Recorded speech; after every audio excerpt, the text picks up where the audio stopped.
Oh, yeah, Lonely Boy, the Black Keys. Good morning, everybody. We are live, yes, a rare live Friday show. Friday, October 9th, just to prove that. Good morning, Vic Henley. Hey, guys. I wanted Vic today badly, and we got him. I'm very, very happy about that. Well, you know, when Norton can't come, I'm a poor substitute, but it's better than no Norton. You know, it's better than nothing. Yeah, and a ringing endorsement for me. And walking through the door with crazy hair. You got crazy hair. Yes, he does. Hey, What's going on with your hair today? Are you moosing? You know, it's bedhead. Is it bed? Yeah, it's just a bedhead thing. I like it. You know, I told Justin Stengel this was going to be a prank against me today, and it's absolutely come true. How is it a prank? That's what I'm trying to figure out. It's dude. not a prank. No. That's what I'm trying to figure out. All night long, he's texting me. Yeah. This is going to happen. That's going to happen. There's going to be an oil drum. You got to jump in. We're going to put a Homer mask on you, and you're going to run around naked. And I'm like, I don't need this, dude. You already did all that, didn't you? That was back in like '87. Back in '87 is when all that. I'm done with the shock jock stuff. Putting on the big diaper and standing out in the street. Yeah, that's the whole thing now. He asked me, are we going to prank him? I said no. He said, you better not. It's my birthday. It's your birthday. Wait, Happy birthday. Thank you, buddy. Mine was last Friday. Wait, really? Yes, mine all right. was last Friday. This is so great. So then I look up his birthday, and I said, no, It's his birthday it's tomorrow. not your birthday. My birthday, It's his dude. birthday. Go run out and what do you want? You want cupcakes? What do you need for Don't your birthday? start that, Opie, please. I know. What do you want? People were sending stuff to my Twitter. Be careful. A lot of people told me Oh, the shock jock thing. this is a prank. It's not a prank. not a Not prank. Okay. What do you want for your birthday? That's tomorrow. Well, Happy you know birthday, what? Ron Bennington. Thank you so much. Yes. You know, all I really want is for the Beatles to finally get into the Rock and Roll Hall of Fame, but it doesn't seem... What are you, taking pictures now? We put stuff on Twitter. Don't. Multimedia. I have to. You attacked me for bedhead seconds ago. He did. I never said a word. You know what? Let's see what happens when I bring... agreed with him. Let's see what happens when I bring my brother to work. crazy See if you fucking want to play that game. All right. I'll come in here with Bobby Bennington tomorrow. All right. We don't want and Bobby. we will, seriously, we'll fucking just run roughshod. We don't want Bobby. Yeah, there you go. Ron's birthday is tomorrow. Happy birthday. Thank you, Opie. Yes. It means a lot to me. December 31st. First of all, who would be born on New Year's Eve? That's a fucking ridiculous day. That's a prank by Jesus himself. Yeah. Why the hair? I've known you for years. I was What's just going on doing like a here? crazy thing with the hair. I was just trying to have some fun here today. It looks very fun. Thank you. It's very festive. You look like you should be in a bathrobe just wandering around right, the like village. Rodney Dangerfield. No, like the mob guy. I forgot his name. First of all, I know you're talking about. Thank you. Yeah. First of all, I was in a bathrobe seconds ago. Okay. Do you have any more little hot waters? Six. Why That's six right here. Yeah, they put up 3 little hot waters in front of you. Hot. They're hot water. It's the same studio you use. You want These are the same For now. For now. What does that mean? I don't know. The Stangles have... They've taken over. You've taken Let over. me... They're taking over. I have figured them out completely. You have. After watching that Brian Wilson movie. You, Opie... You're Brian Wilson, okay? You were the boy genius, writing beautiful songs. And now the Stangles have gotten themselves around you. So he's like Mike Love and Al Jardine. These Yeah. are the two. okay. Not even Wilsons. These are the other two that are not even family. Well, then we got to order hamburgers, and let's see how they handle it when I reach for one. Just slapping your Let me head, see if they allow me to eat my slapping hamburger. your hand. We are the puppet That's masters. Paul Yes. Giamatti in that scene. Oh, Yeah. my goodness. I haven't seen it. I heard it was good. Well, the problem with the movie, and long. I haven't even talked to Ron about it, but I love the movie, and I love the young Brian Wilson, but Sure. But John Cusack, he's a very good actor, and he's got the voice down perfectly. But you feel like you're looking at John Cusack the whole movie. I got you. That's Like he chose Makes not to do any makeup, really. Yeah, I didn't think that. Yeah, I was hoping that it was not John Cusack playing him when I saw even the first scene when he's playing Brian Wilson. I'm like, who's John Cusack playing here? I was confused at first because I'm like, there's no way John Cusack would play Brian Wilson without doing, some kind of makeup to change his look. You didn't love this scene where the little kid kept yelling, "I want my $2" after Brian Wilson. That scene. It was hilarious. You are right. Was so funny. I know. He's going to get a nomination. It was He's gonna get so funny. He's getting a nomination. And I know the critics don't like that. I've been to Rotten Tomatoes. I know what happens. But have you ever met Brian Wilson? No, you got to talk to him, right? Yeah, I did. I had him on a couple of times. And one time he was selling like Disney. He'd done all these Disney songs, right? So I said, being a young kid in California, you must have, heard a lot of Disney music and stuff because Disneyland was just, do you remember the first songs that you heard? And he's like, no. That was it. Didn't really. Yeah, that was it. That was it. And then I spent like another 2 hours just bouncing a beach ball off. Hey, put a saddle on him and sent pictures of the guys I went to high school with. Look at this. I heard that you were challenged. I mean, obviously Ron Bennington's a great interviewer. They say that, but I don't know. But I heard Brian Wilson just gave you one-word answers the whole time. Yeah, but it was great. I didn't even know he did interviews. Yeah, barely. Right. He really does. Right. Yeah, do you like that smile thing? The thing is, if you've heard a Beach Boy song, you've heard all the Beach Boys songs. Sure. There's no way to pick one over the other. But that one is only good because he's like literally cracking, You just hear a man just breaking. It's fucking fantastic for that. It is. They say it's an amazing album. I just never really got into it. I've heard pieces here and there over the years, but he reminds you of the guy in the neighborhood that used to bang on his door and then run. Yeah. You know what I mean? Yeah, He would stand out front for a while. God. Then your mom would yell at you, "Leave Mr. Wilson alone." He's been through a lot. Doing well.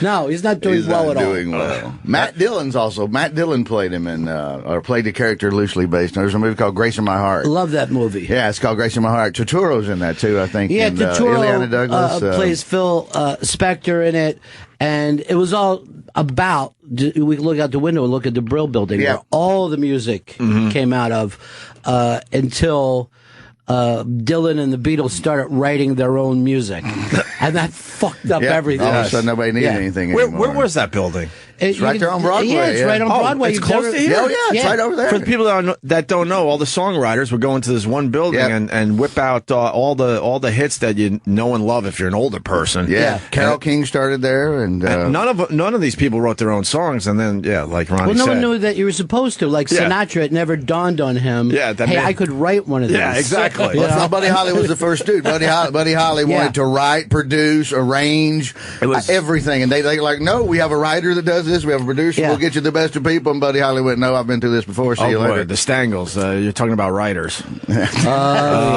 This is the music business. It's completely different. Completely different. We write our own stuff here, boys.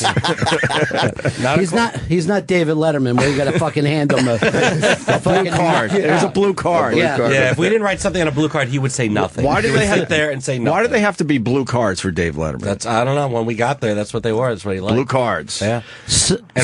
Someone actually used to, I guess, shave him then, because now he's just wandering around with a fucking poop deck pappy beard around town. You know he's not going to shave that anytime soon. No. The next picture is going to be really creepy. That pops up. It will be. I saw him the other day. He was just walking down the street with a dog leash because there was nothing on it. One of those invisible dog leashes. I don't know what was happening. Just not an invisible, not the novelty invisible dog leash. I just crossed the street. I wanted nothing to do with it. What happens to these guys after they leave late night TV? They lose their minds. They just grow beards. They just grow beards. Yeah. That's like a Duck Dynasty beard. Like Carson didn't want to be seen in public after he left. He was pretty much a recluse. And now Letterman's just wandering around like he's shipwrecked. It's so weird. Crazy Ron Bennington hair. Those guys were the kings of late night, and now they're just Well, Carson obviously no longer with us. But Oh, I didn't know. What happened? He stopped working with the Stengel brothers. Yeah, oh, Jesus Christ. It all went downhill after that. Boy, that changed everything, huh? I'm so glad we got past the banning of Ron Bennington, because look what we've missed. Seriously, what My happened? God, Yeah, seriously, what happened there? Yeah, what happened there? Why is everyone looking at me? Yeah, just sit. What did I do? I'm waiting for someone to answer because I don't think anything We happened. never banned you. Nothing happened. If I'm banned, just tell me I'm banned. I don't have a problem with that. That's fine with me. But you're here. How are you banned? That's what I'm trying to figure out, dude. That's what's fucking with my head so bad. Apparently, everyone who's not here right now thinks they're banned from this show. Yeah. Is that what happens? That's how it goes now. There is a lot of drama in the radio world. That's for sure. Why is that, though? I don't know. I have no idea. You want me to fix it? Small dicks. Small dicks. A lot of small dicks walking I have around. no idea why there has to be so much drama. This People is the get easiest, worried with this the small is the easiest penis. job in America. It's not even in the job category. Thank you. Not. It's embarrassing to even say it's a job. Hey, corporate magazines still suck. That's so cool, man. Look at Roland's shirt. Yeah, he's bringing it almost famous. I haven't read a corporate magazine in... Oh, thank you. Another green tea. Wonderful. Roland went to Comic-Con. We did some video. Oh, that's great. It almost looks like something that could have been on Letterman. What is that really? Yeah, Is that yeah, The yeah. key word I'm is not almost. The other Stengel from the corner. Yeah. You would have loved to have Roland in your Oh, my in your God. pocket for Letterman. Yeah, that would have made a lot of days easier. Enough with what was his name, Rupert or Biff, Rupert. Larry Bud Melman. Larry was great. The late Larry. Larry was awesome. Yeah. And then he wasn't allowed to use his name. Yeah, NBC, NBC owned it. NBC owned it. So what do they call him after that? His real name covered the Oh forest. yeah, that's right. That's right. They dug their heels in on Larry Bud. I know, right? Lovely. Poor Larry. So What was it? stupid. What could he have been making doing those appearances? $500 at a grocery store somewhere. They could at a Winn-Dixie in Jacksonville, Florida, but they should let him make it. That's like the wrestlers. They leave Vince, who's a billionaire, Oh, yeah. and then he fucks them over, and they can't even use their names to try to get some pocket money going in some tiny little wrestling circuit in the Midwest. No, it is. It's brutal. It is absolutely brutal what he does to him. Unbelievable. Anyway, welcome, Ron. Well, it's nice to Welcome. It's nice to be here. I didn't know how I was going to get on. I don't have a fucking podcast. I think that's the thing now. Yeah, it's the thing. Yeah. It's the new radio. That's Is the it? thing. Yeah. Is it? It is. I remember when radio was the new radio. I love how these guys make believe they're not doing radio, because radio has always been, kind of beneath them. Yeah. But podcasting is like this amazing, cool brand new thing. But don't call it radio, No, it's because not. radio sucks. No, it's headphones in the studio and microphones. But it's not radio, by God. People listen to it and can't see it. The people are always asking me to do their podcast. I'm like, I'm not comfortable being in your hotel room for 3 hours. Just me and you and a little laptop on the bed. I'm not fucking doing it. Exactly. There's now like 500,000 podcasts. Yeah. 500,000. Every one of your listeners has a podcast. Absolutely, they do. Yeah. People used to say, would you listen to my podcast? And I'm like, no, I can't listen to your podcast. I don't have time to even listen to Ron. What are you talking about, man? That show's so fucking unbelievable. Really He made Ron White cry. He brought tears to Ron White's Ron eyes. Bennington. Yeah. Ron Bennington. I've never heard that clip. It was a great strip. Do we have a quick clip Well, of you that? know- I don't know how you lured Because him into Vic it. Henley's friends with Ron White. I'd like to hear the crying clip today. Please, let's just move forward. Let's never look back again, unless it's the NEW, reunion show. Oh, Jesus. Let me be in charge of it all. Oh boy, yeah. Let me get the make gang that back happen. together. Yeah, you make that happen. Who are you still talking to? We could do one of those. This is your life. Oh, that would be ugly. Just one person after another walking it in. I still talk to you. Not when you're I a still talk to psychiatrist. Why are you pointing to me? I had to fucking pass you a note the other day. Blink if you need help. That's what I said. Blink if you need help. Which one's the Paul Giamatti, you think? Eugene Landy's the guy's name, right? Dr. Landy. That's right, Dr. Landy. That Dr. story Landy. is amazing. Did you watch any of those clips online? No. I he was read a little bit. exposed? I read a little bit about it a long time Diane ago. Sawyer exposed Oh him. God! Oh, that's good. It's a really good clip online, worth seeing. Oh, totally. Yeah, I always wondered what happened to that dude. The best part is when he thought he could, collaborate with Brian Wilson and forced him in a room to make music. Right. That was like the DuPont guy, Steve Carell. And did you see that movie, The Weird Wrestling? You know what? I did not see that movie. I had no desire to watch that movie. It's a great movie. I had no desire to see that same thing, he makes him wrestle with him like he's really a wrestler. Right. Yeah, they kind of entertain him, and they're like, oh, okay, let's pretend that you're good. And it's the creepiest thing in the world. Yeah. Oh, he's just so, limp and weak, and they're making these Olympic guys wrestle with him and let him kind of turn them over and act like they're going to win for a minute. Yeah. I grew up near the DuPonts, and we actually used to. There used to be all these rumors about incest and keep their money that they had retarded kids, and we would just drive past their houses hoping to see a big melon-headed kid out there, a big rich melon-headed kid. Right, we'd always be like this. And extremely wealthy. Yeah, that's why they have those fucking high fences to try to keep their kids in. We did it almost every day instead of going to school. But it's a beautiful area, but they never got, in that movie, they never got the accent down. You know what I mean? It always drives me crazy. There's a Delaware accent? Yeah, there's a Delaware County. Yeah, it's got that slash. Want a hoagie? We're gonna get some water ice. Weirder. Yeah, everybody's going in the water. We got a houseboat. We're all driving down there. It's gonna be good. Hey, a couple coloreds moving into our neighborhood, so try to come around later tonight or you start some trouble. He was sort of trying to do that. Now that you're doing that accent, Oh, I do. I hear it too. Yeah, I do. Yeah. But he didn't nail it, huh? He didn't nail it. Well, I hate when they don't nail the Boston accent, which seems like that's an easier one to do. The Southern one, that's my pet peeve forever. Is just when the Southern one sounds perfect every time to us. Not to me, it doesn't. By God, John Travolta nailed that. Yeah, he did. He certainly. He was from Texas. He was right there. I believed he was an oil rigger. Yeah. That's the thing that somehow in that movie he was the Italian fucking Texas guy. You know what I mean? It's from where? I didn't like Urban Cowboy too much. Everybody liked Urban Cowboy. Well, everybody loved that. I thought she was. I wanted to slap her. Her voice annoyed me. I could not get past it. I'm like, drop this bitch and go with the rich one in the high rise, dumbass. Go live with the rich one in the high rise. We're not like that. We don't talk that way. He was. She pissed me off so bad I couldn't even enjoy the movie. No, it was a nightmare. It was an absolute nightmare, that movie. Aren't most movies now just this Steve Jobs movie that's coming out, and all of his friends said, none of this shit happened. You gotta be a certain vicious fucking person to just make a biopic and add shit that wasn't in someone's life, Just to pump up the story. So maybe there's not a good story there to tell. They're like, well, but it's a movie, and you're like, you're using my fucking name, dude. Yeah, exactly. You just can't act like, and then when he was 14, he blew 3 guys. This just means they're making a better movie. You're fucking making this shit up. Like that Social Network, that fucking geek had a girlfriend in real life the whole time. He had a fucking fiance. But it didn't play as well. No. So they reworked that whole angle. Yeah, they just have a scene of him masturbating out of a window, and they're like, it kind of represents the girlfriend. It's like, fuck you, dude. They'll do the amalgamation character, like the guy that caught the DiCaprio movie, Catch If You Can. Yeah. It was 9 detectives over the Treasury chased him for 23 years, but they just make it Tom Hanks all the way through. Because that's not it's not interesting. It's got to be one good guy, one bad guy. But then they had the loosely based and very tiny. Yes, right. Yes. Yeah, loosely based on. Yeah, but it's very tiny. You barely see that part of it at the end.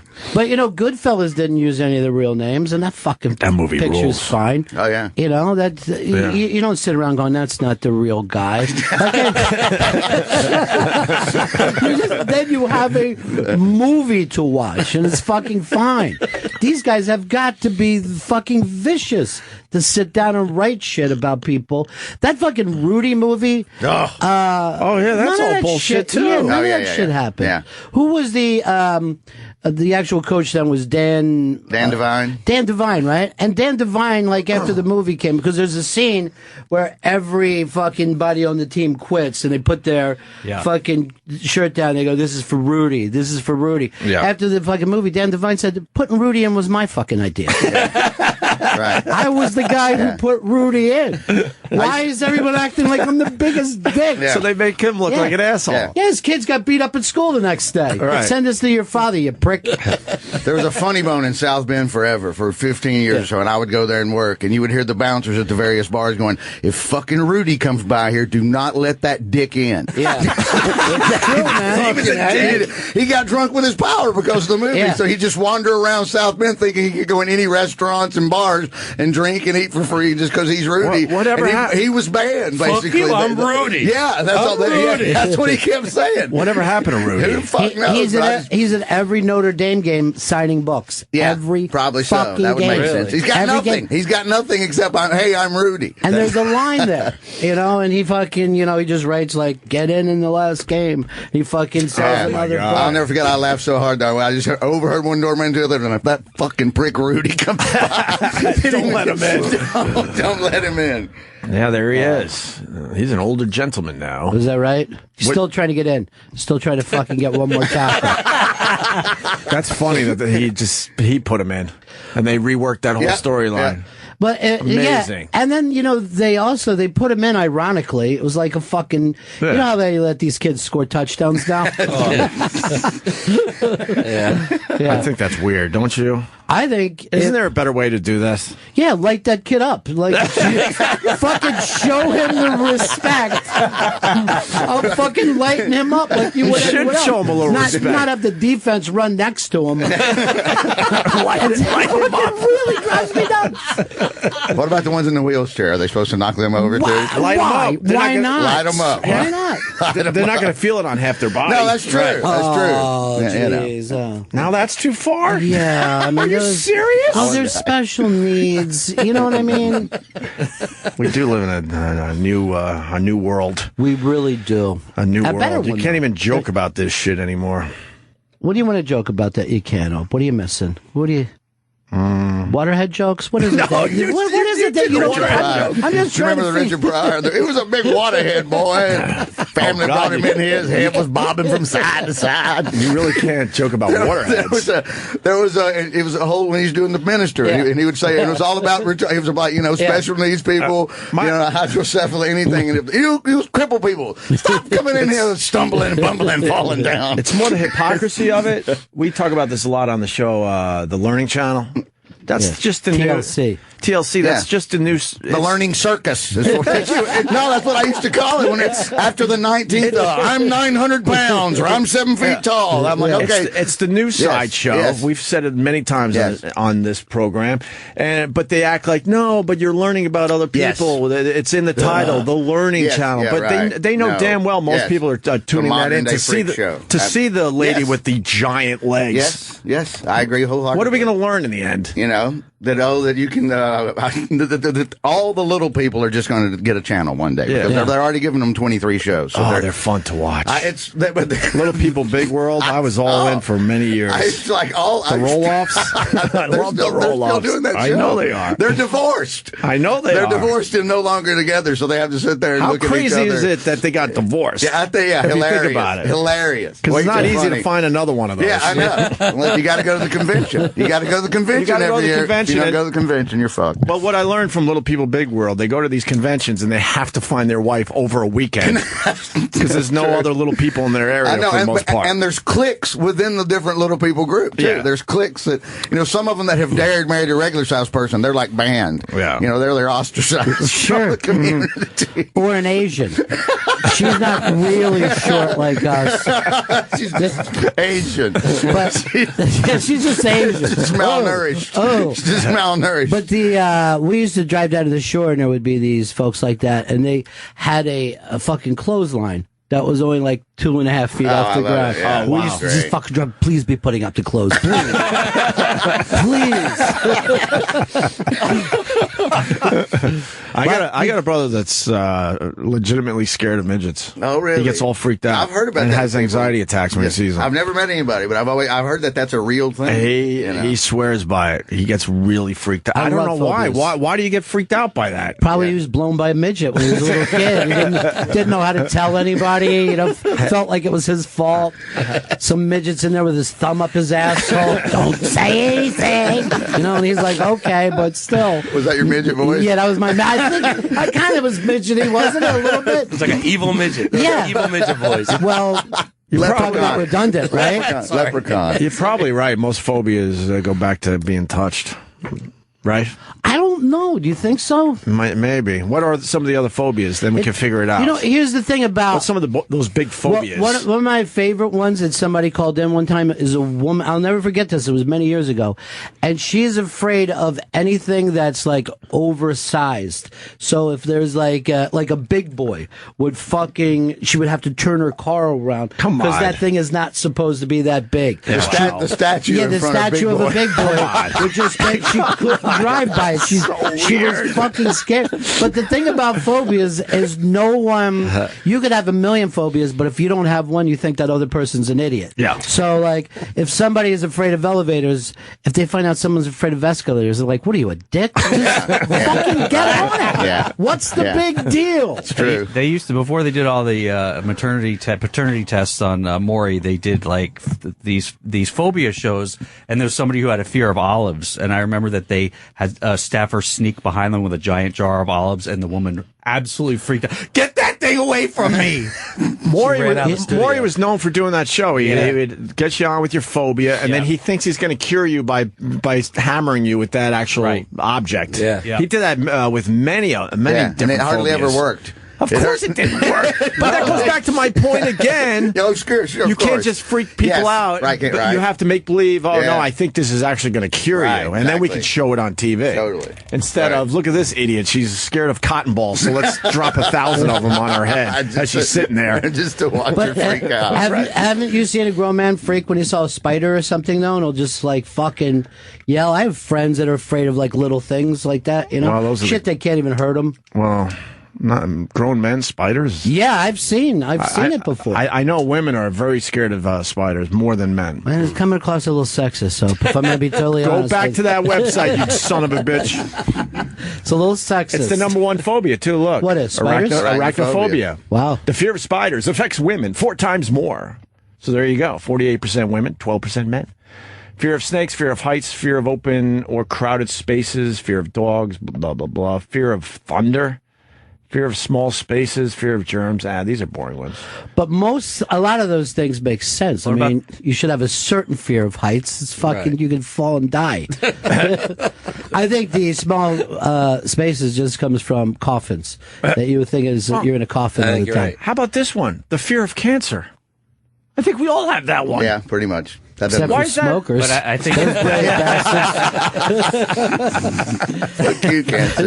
smokers is just like, I don't think I could get cancer. I don't even think it's real cancer. It's a tiny little germ. That shouldn't be a phobia. I think that's on everyone's mind, that one. The fear of chickens. I don't understand. Right before it is the fear of birds, and then the chickens gets its own separate one. Yeah. There's fear of birds. Yeah.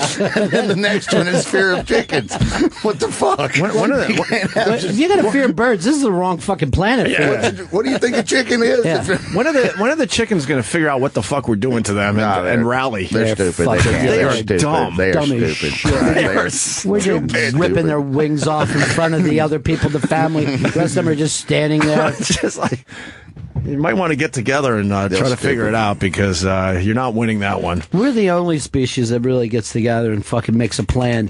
It's like if we were in a fucking football league and no one else ever heard of a huddle. You know what I mean? We were the only ones who fucking had a play. Every other fucking species is just sitting there. Running around, scatterbrained, like a squirrel. Yeah. just running around crazy. The only, like, species I think that's got it is dogs, because they figured us out. They figured out how to get us to do shit for them, you know? Every other animal's like, fuck you. Yeah. I know what you're about. Right. Dogs like, pick up my shit and let's move this party along. Even cats say, fuck you. I know what you're about. I don't even get anybody who would like a cat. I don't even understand. Cats are assholes. My grandmother, back to chickens. My grandmother, she kept chickens in her backyard, and she had a garden. And her favorite thing in the world, every now and then she'd find a garter snake in the garden, a little snake about 1.5 feet long, and she loved to throw it in the chickens, watch them just peck the shit out of it and kill it. Mr. Redneck hillbilly fun. Glad gladiator. She's like 75, got the biggest kick out of it. It's just like a kid. It just made her so happy. Kids, come on outside. Chicken and snake dance. Chicken and snake dance. Aren't humans wonderful? Fucking, that's so great, though. I loved it. I was a little kid. Are you kidding me? As a little kid, it was the greatest thing in the world.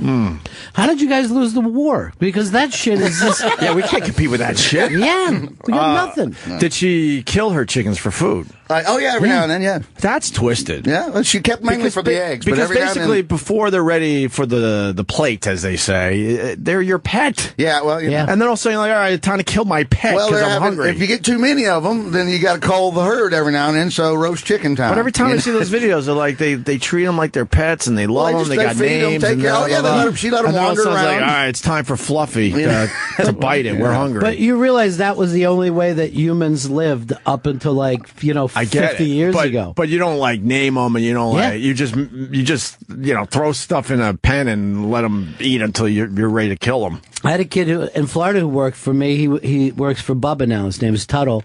And they had a big fucking hog every year. Oh, nice. He was the kid in the family of his job, and then later they slaughter him, and everybody be like, Bob is moist. You know what I mean? Like, Bob. Yeah, so much better than Karen last year. Karen was you wouldn't expect her. Karen was a little stringy. I went to my first pig roast this past summer. I'm a pussy.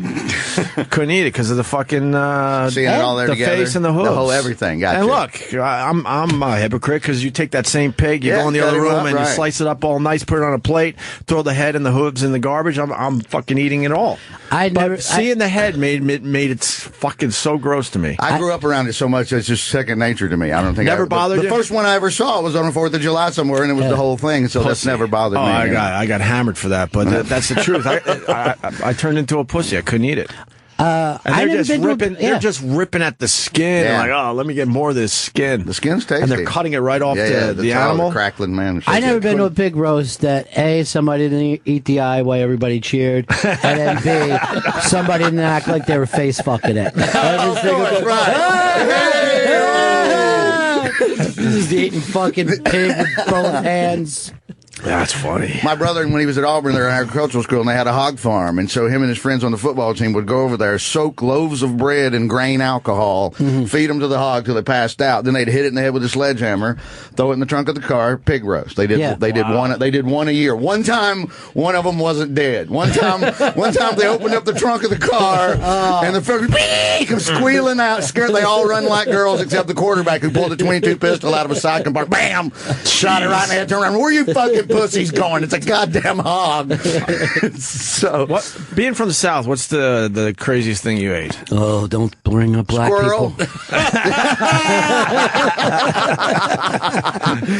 Kaisha Jackson went down on Black Girl once. Kaisha Jackson, 1972. You ate squirrel? No, yeah, sure. What does it taste like? Nothing. Don't say chicken. No, it's greasy. I hate when people say that shit. It's dark, shit. greasy, it's nasty. Nothing else tastes like chicken. It's not good at all. My mom would eat it, and so we were somewhere, and there was her. My mom said, I've eaten it, so I took a bite of it Very once. gamey and greasy? Yeah, just greasy and nasty, kind of a dark, meaty, crappy looking, like bad jerky. That doesn't sound pleasant. No, it's nasty. Well, what grosses you out, though? The fact that you've never eaten it before, or that it runs around in trees outside your house? It's gamey. Yeah. You don't like gamey foods? No, I mean, when I lived in Western New York, just eating bison, deer and stuff. That's not bad. I didn't like it. It was a little too greasy for me. You could tell. I had an elk steak once that was just like the leanest, most delicious piece of beef I'd ever had. It was really, really good. I had ostrich once. I've never had that. That was amazing. Right. That I liked. Yeah. That was amazing beef. But you didn't think about an ostrich putting its little head in the fucking sand? No, like I said, but if the whole ostrich is in front of you and they're cutting your slice of meat off, then I'm out. You didn't think about the Swiss Family Robinson? The Swiss Family Robinson when they're riding the ostriches and having races. They've said over the years, if you keep the head on the animal, most people would stop eating meat if they saw that. What about a fish? I hate when they do that shit in some of these fancier places. They put the whole fish on your plate. I can still eat that. That's easy. And then this fucking guy is always with that sharp knife. He's carving out the cheek, saying, "This is the best part of the fish." And it's never the best part of the fish. It's bullshit. It's bullshit. Snapper cheeks. And the guy's just digging right in front of you, just stabbing this thing, and you get maybe, I don't know, a half a teaspoon. Yeah. These are like frog legs up here that somebody put up on. I've had frog legs. Yeah, frog legs are nothing. They're all right. Yeah, they do. Watered down chicken wings. They're all right. You know. Watered down chicken wings. That's what they taste like. It really does taste like chicken that's just been soaked in a bucket of water. Well, I wonder why, because you lived in a fucking swamp because you're a frog. Yeah. Just getting a bucket of them at Hooters would be great, though. Just a bucket of frog's legs. Oh, well, I thought you wanted some. Sorry. No. Yeah. Yeah. I ate pigeon once. Pigeon? Yeah. Well, in I want Morocco. I want to eat pigeon on the show. I know it's a little morning zoo-ish and hacky, but I want to try it. That's all right, man. That's your thing now. Embrace it. I had pigeon pate.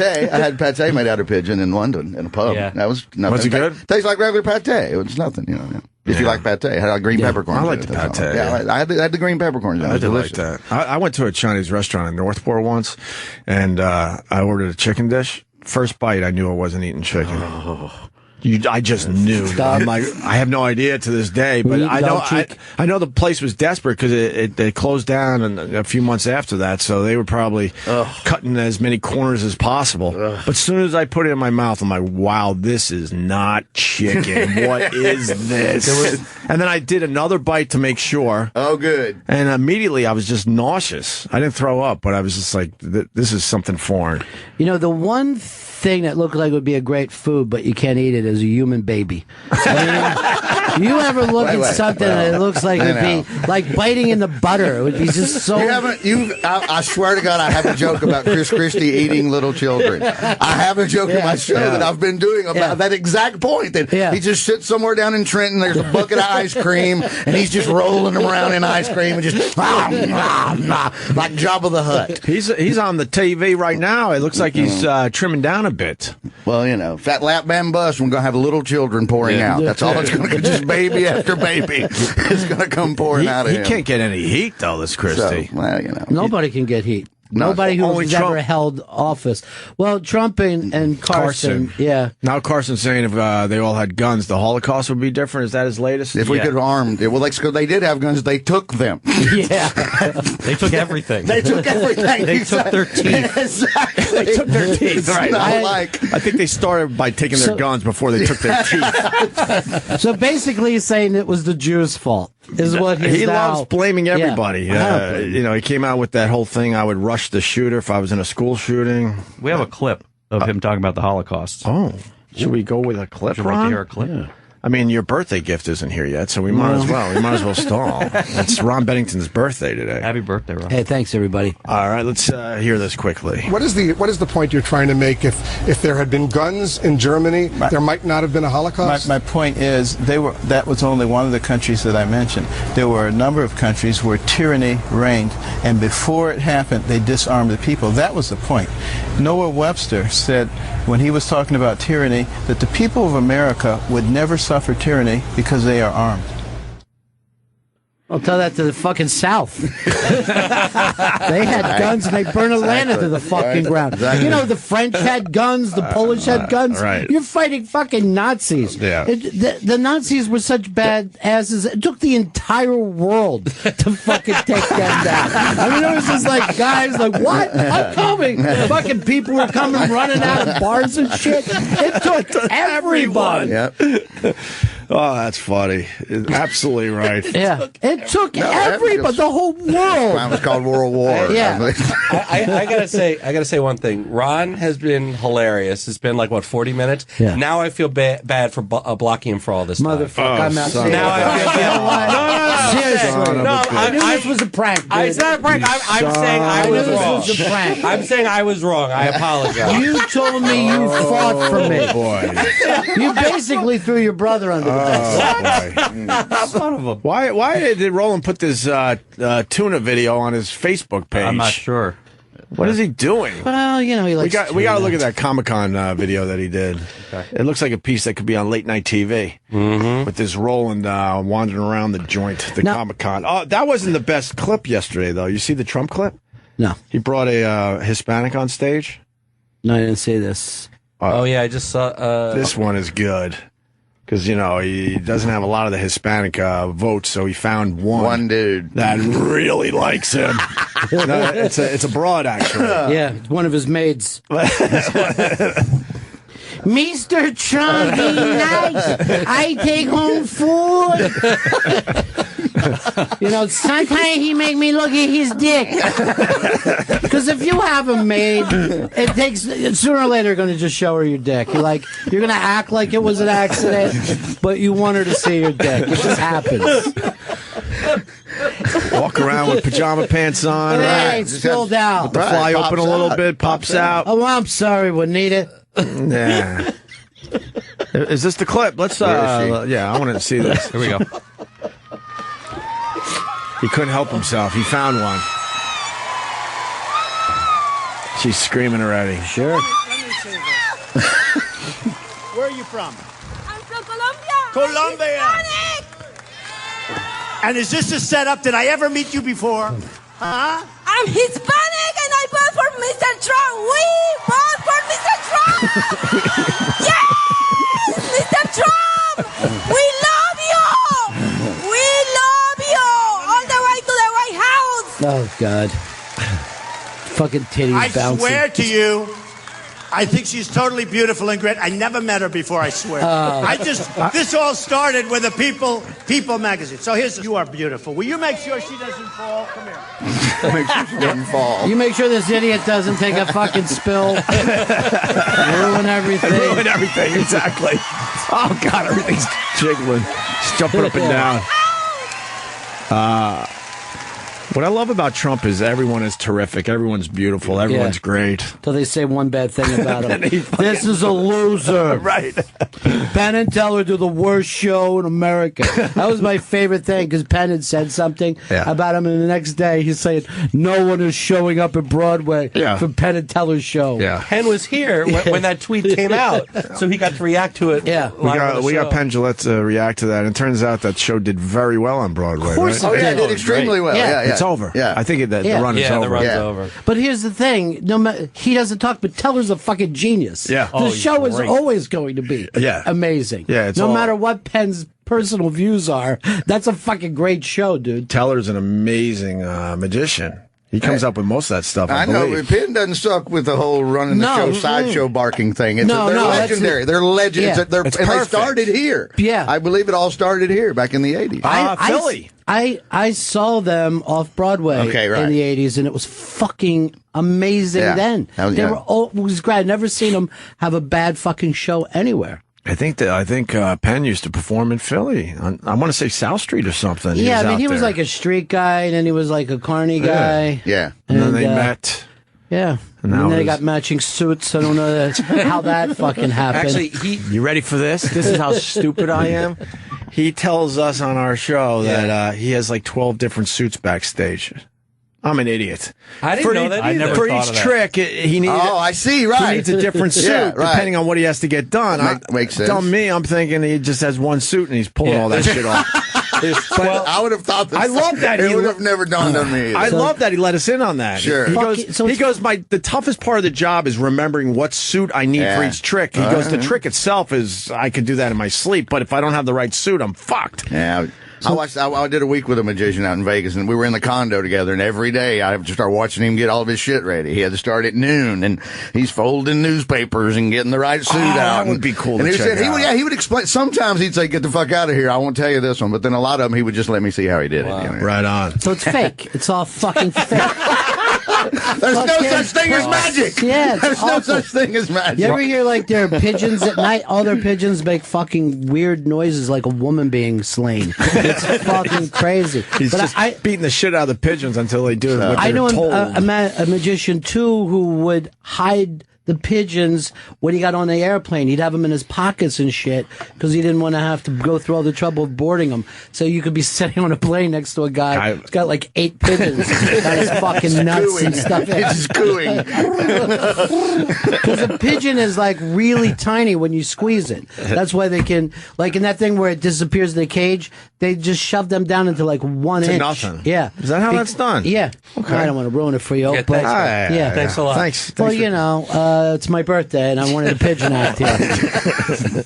My buddy went to a chick show, a stripper weird freak show in the Philippines, and the girl, after picking up various things with her coochie, turned over and he said, acted like she got her face just turned blood red, and one of those plastic Easter eggs popped out of her asshole, and when it hit the stage, it popped open and a dove flew out. Wow. That's a trick. That's a goddamn closer. That's a trick. That I got $1 from me. Yeah, they don't do, we don't do that anymore. They used to have to entertain people. And when I was a kid, we went to Philly. We saw this girl, and she came out with a fucking mop up her fucking pussy, and she's mopping the fucking stage. She's just mopping the stage, and everybody was going fucking crazy. But to be honest, she couldn't follow it. You know, it was like another hour 10 she did. There was nobody else there. Yeah, like she opened with her closer. Oh, yeah. Opened with her closer, had nowhere to go. Mistake. It's a mistake. Donald Trump, just like Ronnie's saying, Donald Trump tweet. I was so happy when I heard that Politico, one of the most dishonest political outlets, is losing a fortune. Pure scum. What's Politico? I don't even know what that is. So obviously a site that went after Trump. Yeah, going with Ronnie's point, he loves everyone until you go after him, and then you're a loser. Then you're a loser. How disappointing will this be if we don't get Trump, though? If we just get like a fucking Rubio, like a normal person? Yeah, if after all, it'll be such a letdown. Suck. You think he has a shot? I hope so. I want him to wreck this fucking place so we can finally start fresh and drop the Constitution.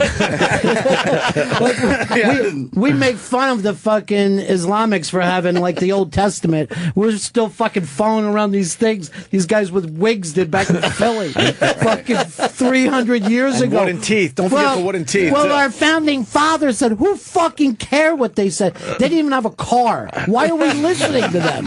They had nothing. I think the founding fathers would be horrified with what's been going on in this country. Well, they used to shit next to trees. Who cares what they said? Why do we care? Like it's the most important thing in the world. They fucking had nothing. They died at 38. They didn't even know how to wash their hands. And the tallest man was what, 5'5" back then? Yeah, that was the center. That was the guy. He was the guy who was getting 12, 14 boards a game. Just nothing. That's how George Washington got the gig. He was the tallest guy in the room. He's the only guy that showed up in a fucking uniform, first of all, and he was the only dude that was a head taller than everybody else. And they're like, well, who should we get to be the general? I don't know. How about the giant with the sword? You shouldn't trust anyone that had a tiny, tiny doorway to get into their house. You see those old houses. Betsy Ross's house, ever do that in Philly? The front door is like maybe good enough if you're 5'8", you can walk through it. And then the stairway, like I remember they would take us there for school trips. I couldn't breathe heading up the stairway. Sure. Don't you look back at that stuff and wonder why couldn't they figure out basic shit? Like why wouldn't you have a bigger stairway and more room? Why wouldn't you open that shit up? It's fucking crazy. Why did so many of them live like right on the road? Like there's all this fucking country. Beautiful then you country. see a fucking farmhouse like 2 feet off the road. Like back your shit up, dude. Exactly. Back your shit up. Oh, the Constitution. What's in the Constitution? Like the Wizard of Oz. Yeah. We run to this shit. Here's something. Maybe you give yourself a front lawn. Yeah. Let's start with that. A little grass. How about a little grass in front of your house? How about this? A black and white TV. Did you ever even fucking try that, Ben Franklin? All right, we are heading to what? I want to tell you one story. So, it'll be good. It'll be good. It'll be good. There we go. It'll be good. So we had to shoot a remote once at Colonial Williamsburg. I was sent down to go shoot a piece when I was on Letterman with Biff Henderson. Good old Biff again. Yeah. So we're shooting this whole piece, and like there was a very enthusiastic person that worked there, and they're like, Biff could dress up as one of the characters, and and talk to all the people, and we said, oh, okay, like what do you suggest? And they said, well, maybe he could be like a runaway slave or something, and we gave him his clothes, and you just see Biff's face just kind of go lose all expression, and he's like, I'm not going to be no fucking runaway slave. I'm from Westchester County. We were always free. We were always free. How do you pitch that? Who the fuck thought that would be a good idea? And like, that'll be good comedy for a network TV show. Well, did you ever see 12 Years a Slave? The movie? The guy was a free man. He lived in upstate New York, and for some reason was taking a train down to D.C., so he's going through Virginia, and you're like, hey, it's your fucking fault. You know what I mean? Like, I'm sorry. That's about the dumbest fucking move a black dude could make right now. Go visit Niagara Falls. Exactly. Yeah. Stay near Buffalo. Yeah. It's like what was the Midnight, what do you call it, movie back in the 70s? Midnight Express. Yeah, Midnight Express, where you're supposed to feel sorry for a kid who's in Turkey, fucking tying hash all over himself. Right. You're like, fuck you, pal.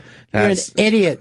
That is crazy. That's a good movie, though. It is. William Hayes. William Hayes. All right, we got to take a break. Ron Bennington's birthday. What do we got for Ron's birthday today? Well, his birthday's in December. Huh? Dude, why are you gonna we have a little time. We have a little... Seriously, why are you going to be like that? We'll have something today for Why his aren't you birthday. dressed like you were yesterday when you were pitching me? It was going to be like 80 degrees today. I've known these guys for how many years? 10, 12 years at this point? I finally asked them, I had to, if they have the same mother. He did. You don't think? Like minutes ago. I had to, because I've wanted to ask that question for a long time. Look how Eric dresses. Yeah. He dresses like that every day. Like a person. Like a person. And I'm 44. Like a guy. Justin, not as many accessories today. Well, you're hiding some of your accessories. I'm not. Eric has no accessories. This is how I always dress. Yesterday, Justin was dressed like Eddie in Rocky Horror when he came to see me. That fucking leather jacket with the big shoulder pads was the fucking greatest shit I ever saw in my life. Eric owns none of that, so I finally asked if they have the same mother. I was a biker jacket. Look at you got rings. He's got jewelry. You got a necklace. You got wristbands. You got all sorts of accessories. I do. I'm 46 years old. You got rid of the earring, though. I did. I got rid of the earring a long time ago, and then you brought it back when you came over here. Over the summer, my daughter put it in my ear, and I was like, all right. And then in your rear? No, my ear. My ear, please. Oh, my God, ear. that's disgusting. What's that about? No, my ear. Oh, God. I said it again. No, the ear. And then to see if the hole was still open, I started bleeding and everything, so I left it in. But yeah, that was not intentional. I went 3 at one point. I have 3. 3 earrings? 2 and 1. That's stupid. That's just stupid. All in one ear? Yeah, on the left. One is giant that has never closed. God. Yeah, I have 3. I'm an idiot. I have tattoos. Eric doesn't have any tattoos. No. I've got Eric dresses very, conservative. You guys very can't be basic. buried in the same cemetery. Thank God. Eric and I do everything together. Yeah. But my point always was that there's a certain amount of Jews that were forced to have tattoos, and they're in Jewish cemeteries. So I sort of figure I'm fine. I don't understand the brother thing. I have 4 brothers. I love them, but I can't hang out with them like that. Eric and I used to live together. We used to share an apartment and then go work at Letterman. We're good after a family function. We're like, all right, we're good. We're good until someone's birthday. Yeah. You guys are inseparable. Yeah. I don't even know if Ron has a brother Bobby or whatever he said. I have no idea. It could be just where they flip the image. I don't know. It's one of those. I don't know what I believe about Ron Bennington. Where would that come from? Is this a setup? Is this a prank? I don't even know if he has a brother. For real. I've known Ron forever. I think I've known him forever. I have no idea. Do you really have a brother? Yeah, of course I have a brother. What's his name? Bobby Bennington. It is Bobby Bennington. What does he do for a living? Has he ever been on your show? Well, he's called before. He has but called. He and I haven't lived near each other since we were kids. Where is he now? He's in Florida. Okay. What does he do for a living? Well, he's retired Coast Guard, and now he works on ships as kind of a safety. Nice. I don't know what. Yeah, it's really cool. He flies all over the world doing it. It's amazing. See, I don't know if that's true. I don't know either. I'm trying to figure this out. I don't know. Why would that be a made-up story? I didn't act like he was a billionaire. I agree with you. No, because if you said he was a billionaire, then it would be. Yeah. That's why it's. He's a regular fella. The wonderment of Ron Bennington. You picked such a perfect thing he could have done. I don't know. I think Ron is preparing to fake his death, and he's just laying the groundwork. He's going to end up going to Florida. Backstory. I don't understand it. No, I don't it's know where me, this Bobby comes from. Bennington. Bobby Bennington. That's right. Ron went boating one day and never came back. Oh, God. Oh, what's that stuff that you? Little honey. You just little do raw a- honey. you- into some shitty green tea. Isn't that beaches? Isn't honey beaches? BJ's? Jizz. Like jizz that comes out of it. bee jizz. Yes. I believe Bee's you might dick. be right on that. Yeah. Bee's dick. I think you're right, yes. Okay. What else we got? We have I anyone? thought you were throwing it to break. Yeah, we are. Yeah. What are we promoting, Vic? Who's coming up? I'm with Ron White at Inglewood, New Jersey, and Port Chester, New York, October 16 and 17. I know what I was going to say. Boy, that's going to be a great show, man. that's You two always guys fun. together, forget Yeah. about it. Are we going to watch Roland at Comic-Con? Yeah, we have the video already. What's the angle here? It's Roland at Comic-Con. No, what's the angle? The angle is Eric is more honest than Justin. The angle You'll is- find that out too, Ron. we get to see. If you want the real answer, you ask Eric. We get to see Roland improvise. I think that's the angle. Yeah. Of this. Oh, you don't want to give too much away. Right. Oh, but I mean that's something that you see how his mind works. Oh, okay. Yeah. We're going to go with it. If it sucks, we'll certainly bail. Yeah, it'll be fine. We got Ron Bennington in for the first time in a year. Yeah. A year? Has it been a year now? Jesus Christ. All I know is we've been trying to book you, and your people keep saying you're unavailable. Yeah. We keep calling. Why do you bust balls like that? You know what I mean? That fucking, seriously, that's salt in the wound. He's got Yeah. people. We haven't done anything Yeah. wrong. You know I You've have no got people. I didn't know you had people. I answer my own phone, goddammit. Bennington Enterprises. And Vic, that CD. Oh, which one? Oh, live No, from make sure they get the right mine. one. Live from Lou's Cruise. Yes, buy live. Down on my CD, Live from Lou's Cruise. There's one called Redneck Test. No, don't say buy what it's that. called. Sorry. Just say the one you want them to get. Don't buy the one with the rebel flag on the front. Yeah, that's the whole. But that's the one they're going to want to buy. Don't you understand? I'll put up a link to the proper one. All right, yeah, we'll tweet it out. Also, I want to plug this too. I'm a moderator in an AOL chat room now. It's boys to men. So just it's not. More with Opie and Jim after this. We got Vic Henley in studio and the great Ron Bennington. I'm back to the great now. Good. The great Ron Bennington. We were talking about John Fogerty a little bit during the break. I asked Ron if he's ever talked to John Fogerty. I enjoyed the hell out of that interview. Well, yeah, he's earlier brilliant, this man. week, huh? Brilliant guy. He is brilliant because he wrote all the songs, and I believe he arranged all the songs as well. Oh yeah, it was pretty. Yeah, exactly. It's a shame that the other two idiots are alive out there touring under Creedence Clearwater Revisited. I've done corporate gigs with them. They are a pile of shit. It is so fucking sad to see Cosmo and the other dude, whoever you know. Who's the lead singer in that? Fogerty sang everything. Oh, they got a guy. No, I know Fogerty. They got a new guy. They got some guy. The guy from the Philippines. They got a guy from the Philippines. No, they got a guy off YouTube. Yeah, exactly. Yeah. No, he doesn't sound like Fogerty at all. He's not even. I don't think he's coming close to hitting it. The beat's just a little bit off. Some of the songs are just. I remember sitting in the audience going, "It's come on, it's down on the corner." It isn't down on the corner. Well, they're older now too. I mean, but it's just they're sad. all in their 70s. I think It is so fucking sad. The story of CCR is amazing. Not too amazing because you learn that it happens to a lot of bands. But first of all, the band was only around for 4 years. I think it was 68 to 72. They only put out, help me out with this, 3 or 4 original records? You know, the thing is they're like one of the few bands that are more known for their singles than their albums. I mean, the few kind of FM radio bands that really are known for their singles and more than anyone else, because a lot of those singles they just kept pumping out. Yes. Rather than like, oh, we're releasing an album. These singles just kept coming like every 3 months during that 4 years. They met in junior high, and what the downfall of the band, the rest of the band was sort of jealous of John Fogerty because he was the songwriter and he arranged it. And then the Beatles pop, where everyone is arranging and contributing. Well, almost everyone. One guy, not so much, but he got a few in there.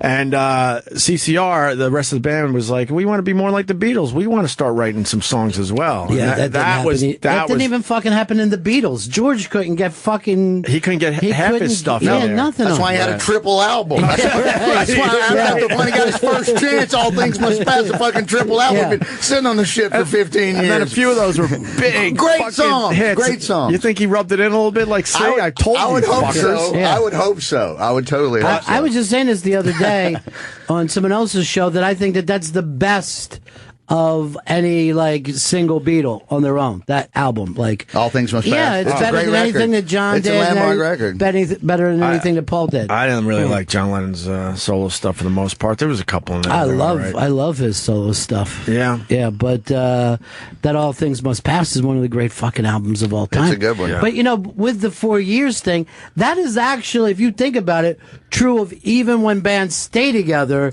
that they get about 4 or 5 years of just unbelievable of great stuff. creativity. Yeah, like you could take Aerosmith and go, where was the best 4 or 5 years? Up front. Van Halen, up front. Yeah. No matter the Doors. Yeah, well, the Doors did it on Same 4 thing though. years. Bang Boom Bang. Right there together. And then after that, they've been talking about the Doors all this time. Forever. This would be like you talking about your high school baseball team all these years later. Let's say I was second base. The Oxford Yellow Jackets in 1979 had Vic Henley in right field. By God, we won the county championship.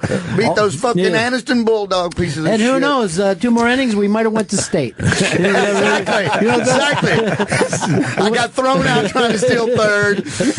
But different. Everybody thinks those guys are fucking boring, but those guys from the Doors, John Densmore comes in here and he's talking about something happened in '68, and everyone's just like looking like, yeah, fucking unbelievable. Yeah, you can't believe he was the asshole in that band, John Densmore. How do you figure? Everything I've heard, he wanted to be more of a jazz guy, and he didn't really, really embrace the whole rock thing.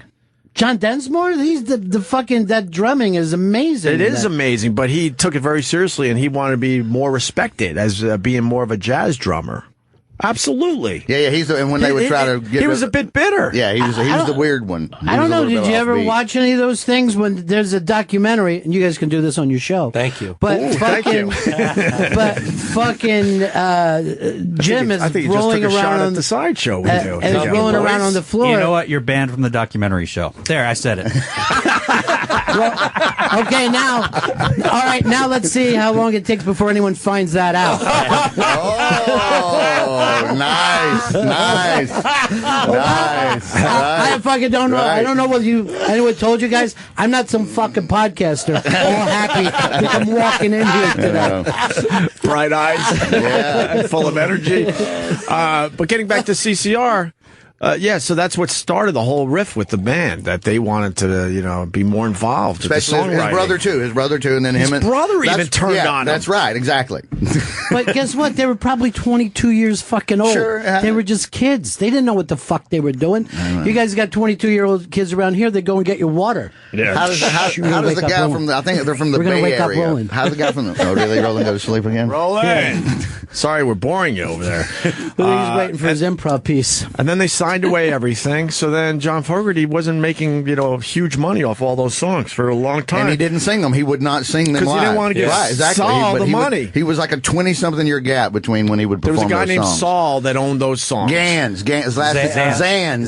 Yeah, because he wrote a song called Zans Can't Dance or something. It was Vance Can't Dance, but he'll steal your money. Yeah. And it Saul, was a pot shot at the guy. You mentioned Saul a whole bunch in there, who died at a few years back at 90 years old. Thank God. So that karma thing is all bullshit. Right.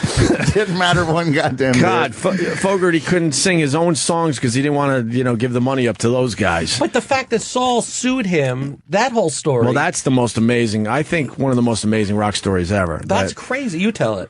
Well, Run Through the Jungle, right? Yeah. So now Fogerty's trying to move on with his life. He's doing pretty well with his solo career, but he doesn't want to sing the CCR songs.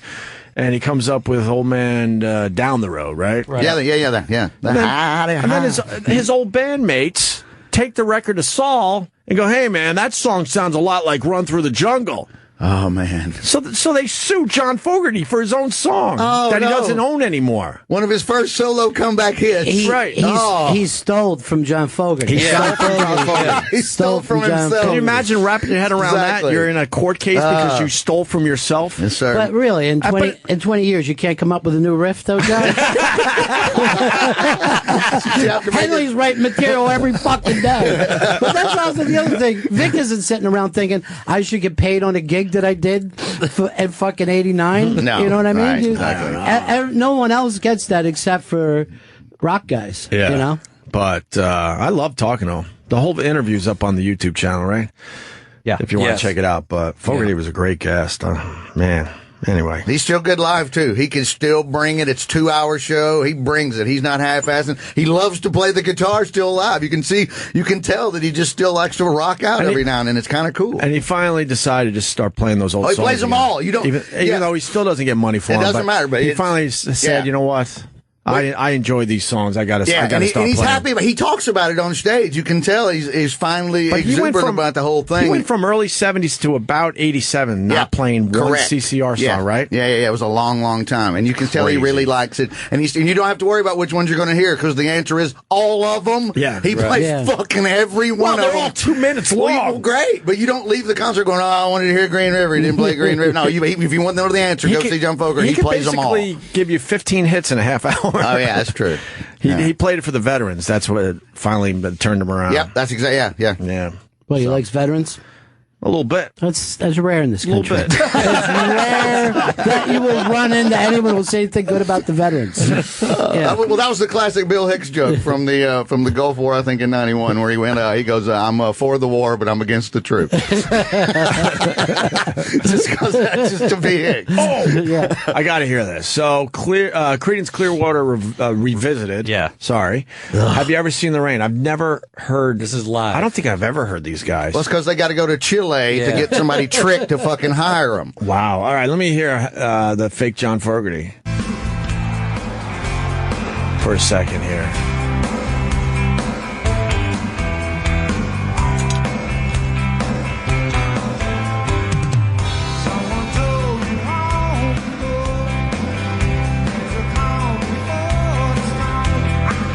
So you can't hit that part. That guy's happy to have the gig, huh? He's ecstatic. It's a bit flat. It's close, though. But it's a little hollow. It doesn't have the power. If you're in the arena, it doesn't have the power. Right. Oh, that's a sin. It is a sin. I think that's a sin. I actually prefer it. It made me This Ron is tough to do radio with, this son of a bitch. It's really good stuff. He's not the Filipino kid. No, this guy's bringing it. I love the Filipino kid. I do too, yeah. I love that story that Neil Sean's just wasted in the middle of the night looking for a singer for Journey, and he actually finds one. And they have a whole second career because of that. They got on the Oprah. Eric and I were trying so hard to book that kid on Letterman. So hard. What happened? I don't know what happened. What else is he doing? It was I think it was our end somewhere on the show. Really? Someone didn't like the idea or whatever. I want to see that guy perform in person. What do you mean not like the idea? That's an amazing story. I just want to see that voice come out of that guy. Yeah. Fucking Steve Perry couldn't even got on Letterman. See, I don't think anyone cares about that because no one really liked Journey, but Right. fucking Creedence is a different story. Yeah. Oh, people love Journey. You're kidding me? There's a whole bunch of people. Yeah, that love fucking Journey. Glee heads. You know what I mean? They brought it back. They brought it back. You weren't a Journey guy growing up? No. Not at all, huh? No, I wasn't a big... Too soft? Well, soft rock? It's the thing, that's when it was called corporate rock. Corporate rock, yes. Throw back to Roland's T-shirt that he's wearing here today about corporate magazines. Corporate magazines? No one has thought of corporate magazines in 10 years. That's from a movie. Which movie? I don't even know. Almost Famous. Oh, duh. And I just saw Almost Famous. I should have remembered that. I saw it 2 weeks ago. Yeah. Hey, Roland, how was Comic-Con? That's fine. Huh? It's all right. He stunk. Are you tired? No, I had allergies. I took an allergy pill before I came in. Oh, boy. He says it smells bad, and it gets to smell worse as each day goes by at Comic-Con. It's really bad BO. Now, I heard that there's a no harassment policy now. Yeah. Because a lot of people go in there and goof around and make fun. And There's a lot of security. Now you there can't this do year. that. No. Why? They take it very seriously, huh? Because those nerds spend thousands of dollars each day. Thousands of dollars to be there? No, the merchandise, the limited edition pictures, autographs. They spend like $400, $200. That's big money. Yeah, That's smart. so they want everybody to be happy and spend money. You want to try this Comic-Con piece that Roland did? I don't know. What's wrong? Oh, really? What's wrong, Roland? Too long? No, I take liberties as a person. Oh, What? I made fun of a person that I'm not sure if his feelings will get hurt. You made fun of somebody. Yeah. Who? That's off the bat right there. You'll see. God, we're not really selling this that well. He's making me nervous standing next to him. Over here a little What do you make fun of right off the bat? You'll see.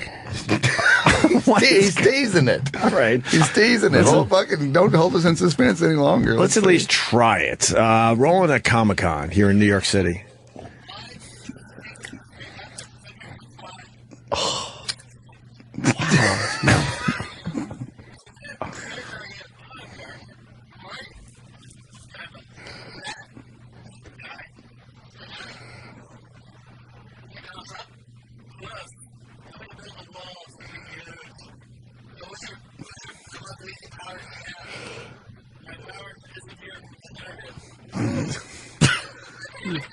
Oh my God! What? Wait a minute! This is horrible. This is horrible.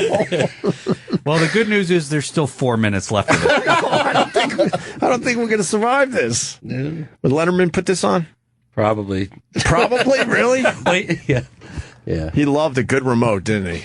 All right, let's a good remote. Nobody said this was a good I was remote. going to say good remote. All right, we're not putting this forward that this was a good thing. No. It's an experiment. All right, it was an experiment. let's go a little further here.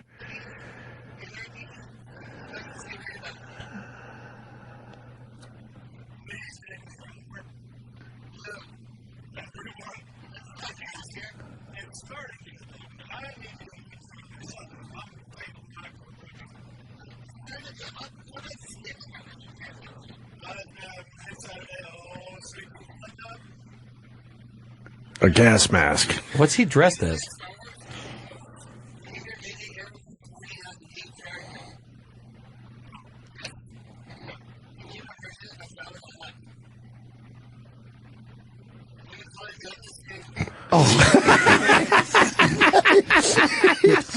Wait, hit pause, please. How did I become a running joke at Comic-Con? I don't know. And the guy in military gear does.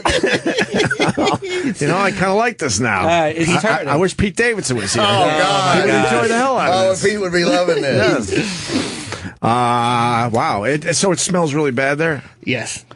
The fuck is that about? People are there for 15 hours. You're wearing those costumes. I guess you don't get aired out enough or something. I think I want more. After that Justin Stengel slam, I want more. There's two. I was getting my hair done. Hopefully there's a third right around the corner. As they say in show business, I was just warming up. All right, let's go. This is not a good idea.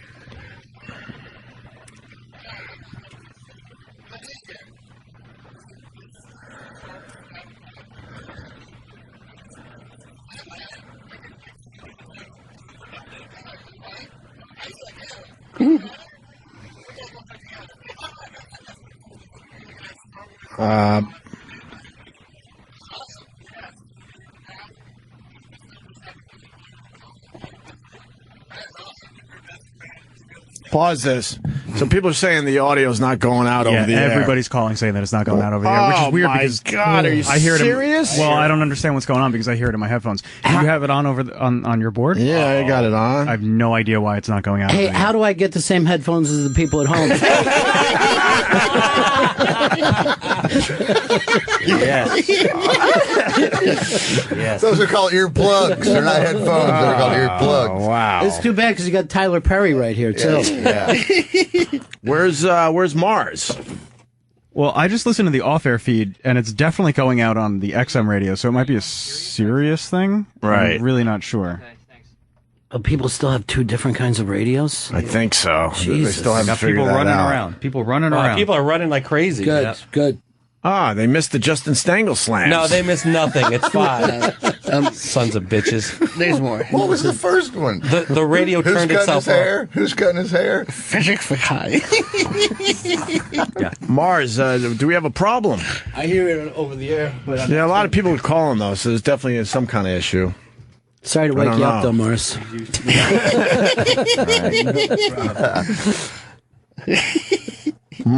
Good. We're good. I'm gonna do my walkabout. Yeah, there you go. Well, I got a brother checking in. Ron killing it this AM. Other guys keep talking over him. That's true. I noticed that. But you two have a good rip together. He says rip. Rest in peace. And then he says can't hear it, audio very low. So that's from a brother. No, a real brother, by the way, not Eric not a just boost fake it up brother. as high as he can? Sure. It might be a serious issue because Troy's telling me that the Sirius radios have a lower bandwidth. Well, the whole board just went out. Oh. Uh-oh. Mars, look at it. Nothing is lit up on the board now. This is a bad day for Mars. Damn. This is great. We're probably just talking to each other with headphones on. Talking over each other with headphones on. Yeah. Should we take a quick break, or what should we do? I guess we just don't play this video. People with XM are calling and saying they hear it just fine. So it's a serious issue with this, but just this video? Which is very weird. They're hearing the rest of us, right? Yeah, I guess so. And the other videos. Some of us. So they're hearing every other one of us. So we like XM better anyway, so why don't we play it for our XM people? Yeah, it's an XM exclusive. Yeah, let's do an XM exclusive. XM exclusive. I mean, the 100 people that bought the best of package, fuck those people. Oh, now there's a discussion over there about low audio. We got Troy here to fix it. Troy, what's going on? I think I know what it is. What is it? Just the Sirius radios have a lower bandwidth for this channel, so a lot of the audio is really low, like if somebody is in here and they back way off the mic, they're hard to hear. Oh, so you need to just boost the volume or either compress the audio a little bit better. The audio needs it needs to be way more compressed. Oh, so let's just play it for XM. Fuck it. Try to boost it up and play it louder. Boost. Right. Some people, I just got to think too. From my brother, he says he's hearing it in Chinese. So, I don't know what the fuck radio he has. Is it any funnier? I think, yeah. Oh, I think it's hilarious. The Justin Stengel. Yeah, I love it. All right, let's play a little more of this and see if there's a difference. It's going to be loud, potentially. All right. All right.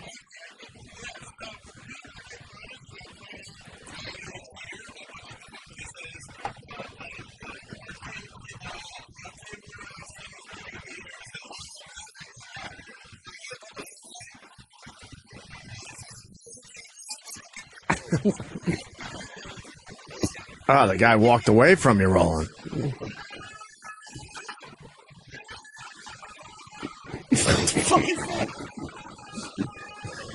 What the fuck is that? It's Jurassic World. He's behind a bush doing this.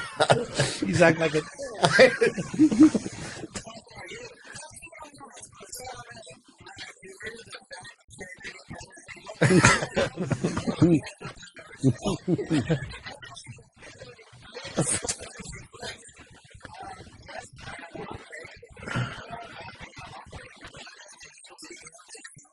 Bobby!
Oh boy. That'd be.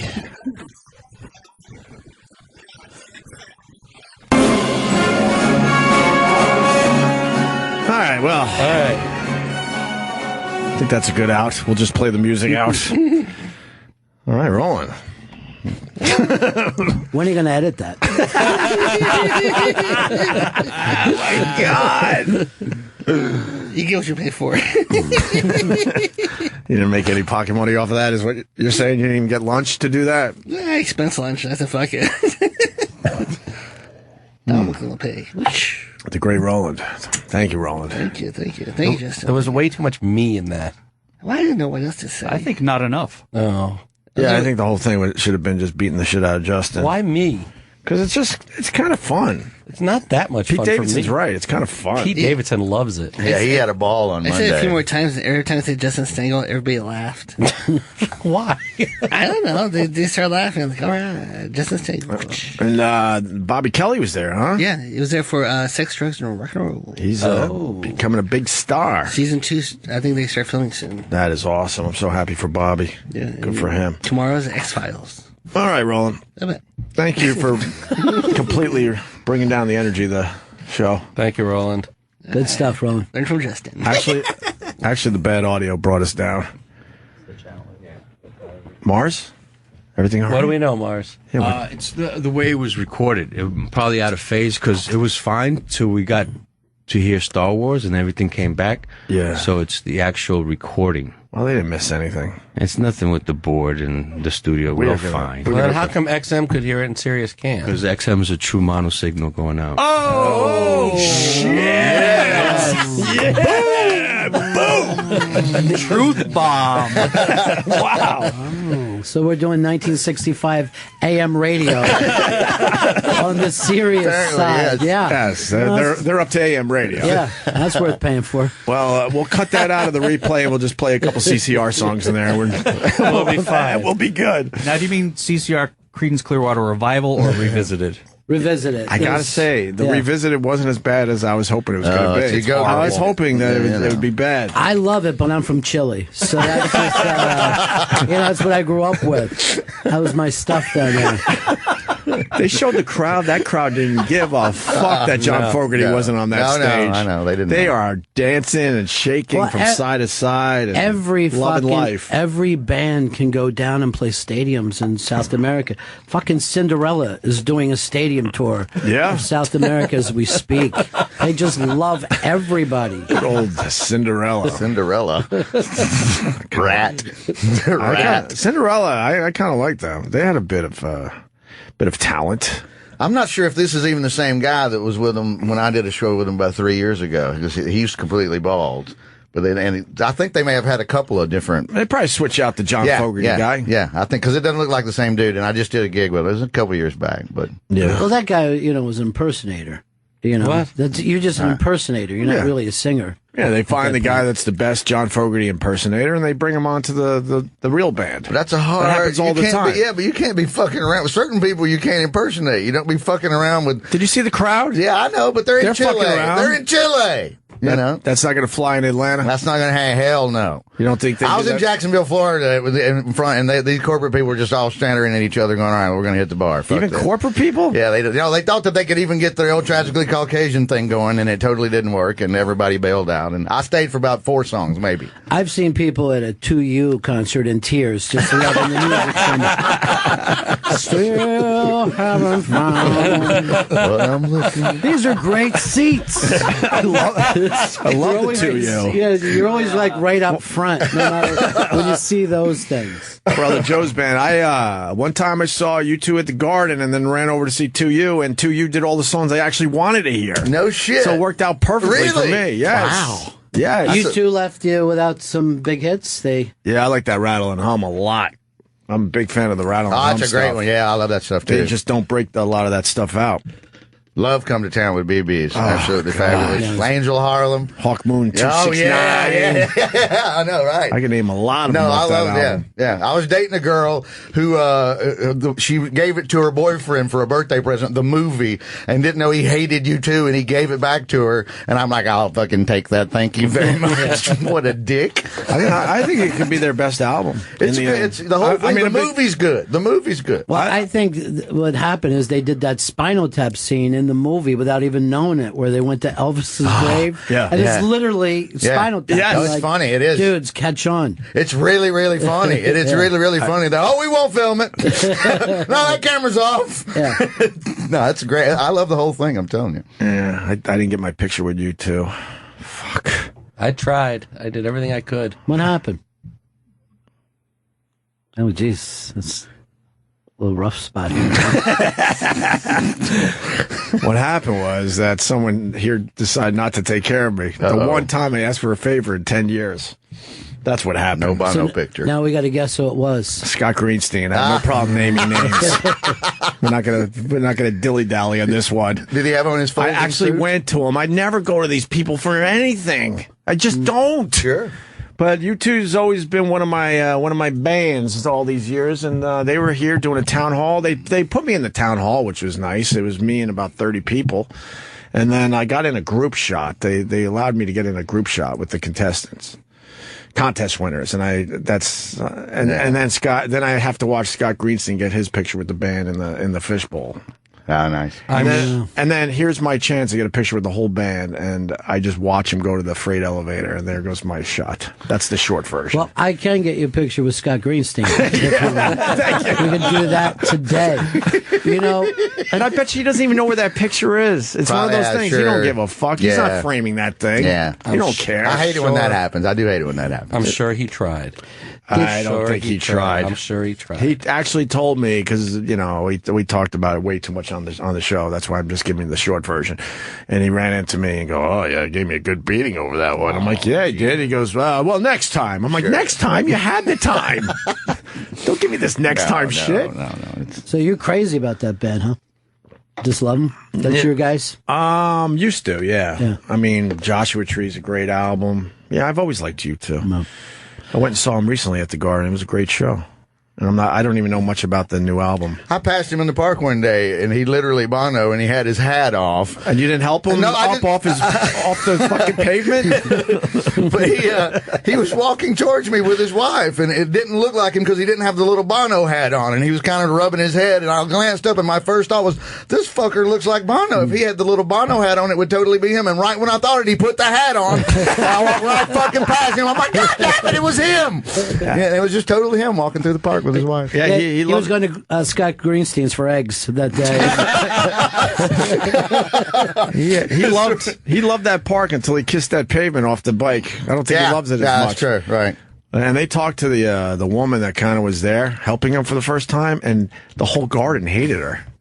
Oh, really? Yeah. Why? She was New York. She was telling the story, and no one else was gonna fucking help him, so I did. Oh, and God. everyone just starts booing her. It was supposed to be this moment, and Edge is just laughing his ass off. Right. Because it was supposed to be the moment, I fell in Central Park, and all these people. He had the fire department there, and they helped me, and this was the first woman that came upon me, and she's like, "Well, I looked around, and no one else was gonna help, so I said, well, I guess I gotta help." She said, I guess. So she's telling the story totally the opposite way that Bono wanted to hear it in front of this huge crowd at Madison Square Garden, and the Edge is just fucking eating it up, loving it. I love those moments when you get to see 40-year friends shitting on each other, laughing openly at each other. I think, if I remember correctly, she wasn't even a New Yorker. So she was that was her thing, because I'm from Jersey. I came over and helped. New Yorkers wouldn't. Oh, there you go. Oh, so you heard this. Yeah. And she also said, they would never pull a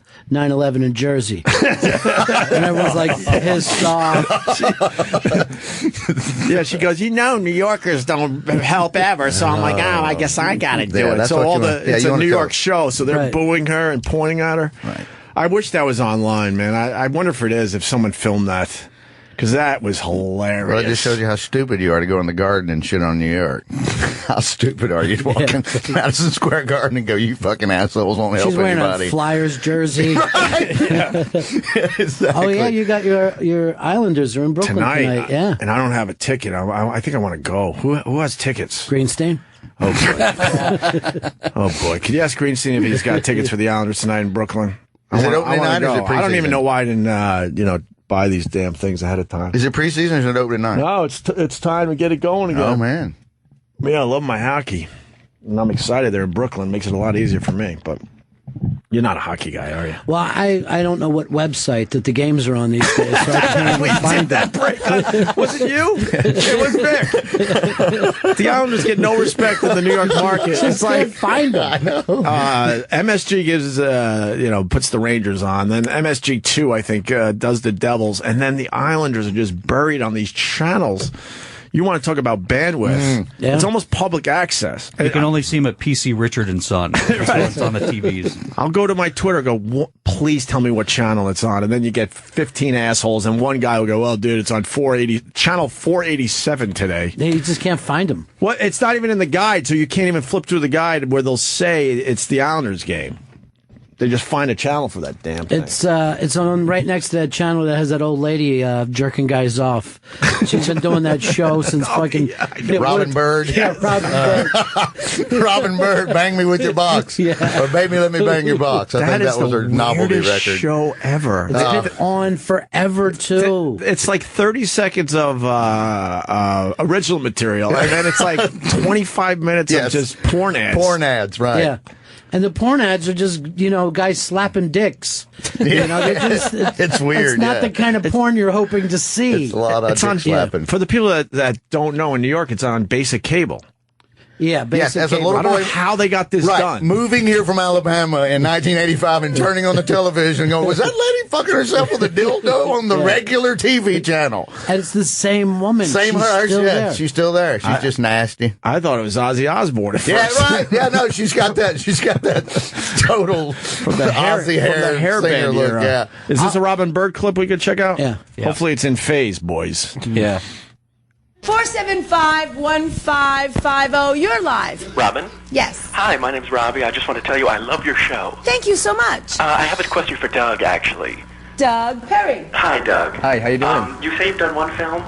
Yes. Was that the one in which you're dressed as a sheepdog and look at little boy's unwiped tushy? A film called Sadie? No, not at all. Oh, I'm sorry. You're great looking. Thanks for calling. Go see him at Show Palace. Hi, you're live. No, this is a perfect clip. That's what you get. Yeah. You get nothing. Yeah, she talks so much. And then it goes right back to the ads to try to find some Asian to come to your hotel and jerk you off. Yeah. Every guy in that is dead now, too. It's kind of sad when you look at it. Try to find the clip where Jeffrey Gurian guested on our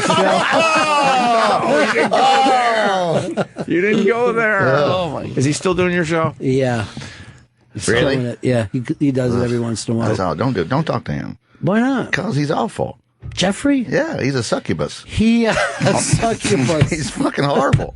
He's not good for anything except nothing.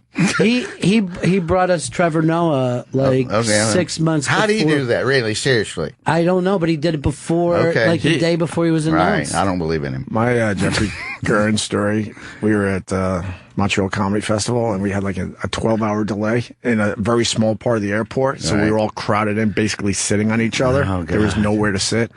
This tells you everything you need to know about Jeffrey. He had plenty of room. Oh, sure. Yeah, exactly. Yeah. No, I bet he did. He had an empty seat to his right. Yep, I'm sure he did. Empty seat to his left. And there was like 10 of us squished in a corner trying to get a couple hours sleep as he was out figure out when we're going to fly. I guess we were flying home. We were flying. Whatever. He was out of pills and money and couldn't get any we were hookers. flying up there, I think. Yeah. But he had plenty of room. He's useless. He means well. Very few people, when I see him in public, my heart heart really sinks. Very few people. Seriously, hardly anybody ever. When I see them, I'm like, oh, God damn it. I'm going to have to go home now. I'm really going to have to go home. He loves his comedy, though. He supports all you guys. Oh, yeah, he does. He's, I haven't heard you badmouth anybody on all the times you've been on the show. This, you're all in. Fuck him. Really? I'm telling you, he's not good for comedy. Really? He's a succubus. He's a pile of shit succubus. Wow. Now, don't hold back, Vic, if you got something to say. Whatever. He's a goddamn dentist. That's what he is. I think he used to be a dentist or something. Yeah, I have no idea. Rock and roll dentist. Yeah, good for him. What is he? He walks around with what? A giant pen or something? Is he one of those type of guys? I don't know what he walks around with hookers. All I know is he usually has a couple of hookers. Know that, Vic Henley? I've hardly ever seen him without a hooker in the clubs in New York City. Don't know if he's walking around with hookers. I do.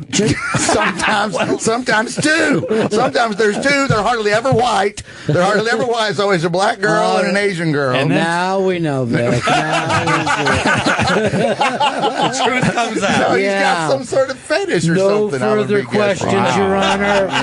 The defense rests. Yes. So, what did he ever do to you? Nothing. He just, there's enough shitty people in comedy every now and then. I'm allowed to say fuck you to one of them. Yeah, it's fine. There's only about 20 million of them. Can we play his latest video that he posted? So it's quick. How long is this thing? He's useless. It's 4 minutes. It's not quick. 3 minutes is not quick in his world. He would be the first person who ever played his video. Right. He'll actually watch the counter get one. Yeah, pick up. The counter is actually stuck on 0. Like it has to fight. I didn't know that we had all this show prep sitting in front of us. Yeah, we could do some if you want. I had no idea. What is? I do want to know what this 911 call is about with the girlfriend that won't have sex. Is it worth playing? Want to try it? It's all right. All right, let's try something. Let's try some material here. We got a 53-year-old man. He calls 911 to complain that his girlfriend will not have sex with him. Yeah. If only I could find it. Or maybe we don't have the actual 911 call. South Carolina man called 911 earlier this morning to complain that his girlfriend would not have sex with him, according to an arrest report. When a cop responded, Patrick, 53, stated he called 911 because his girlfriend, Miss Faye Woodruff, would not give him any ass.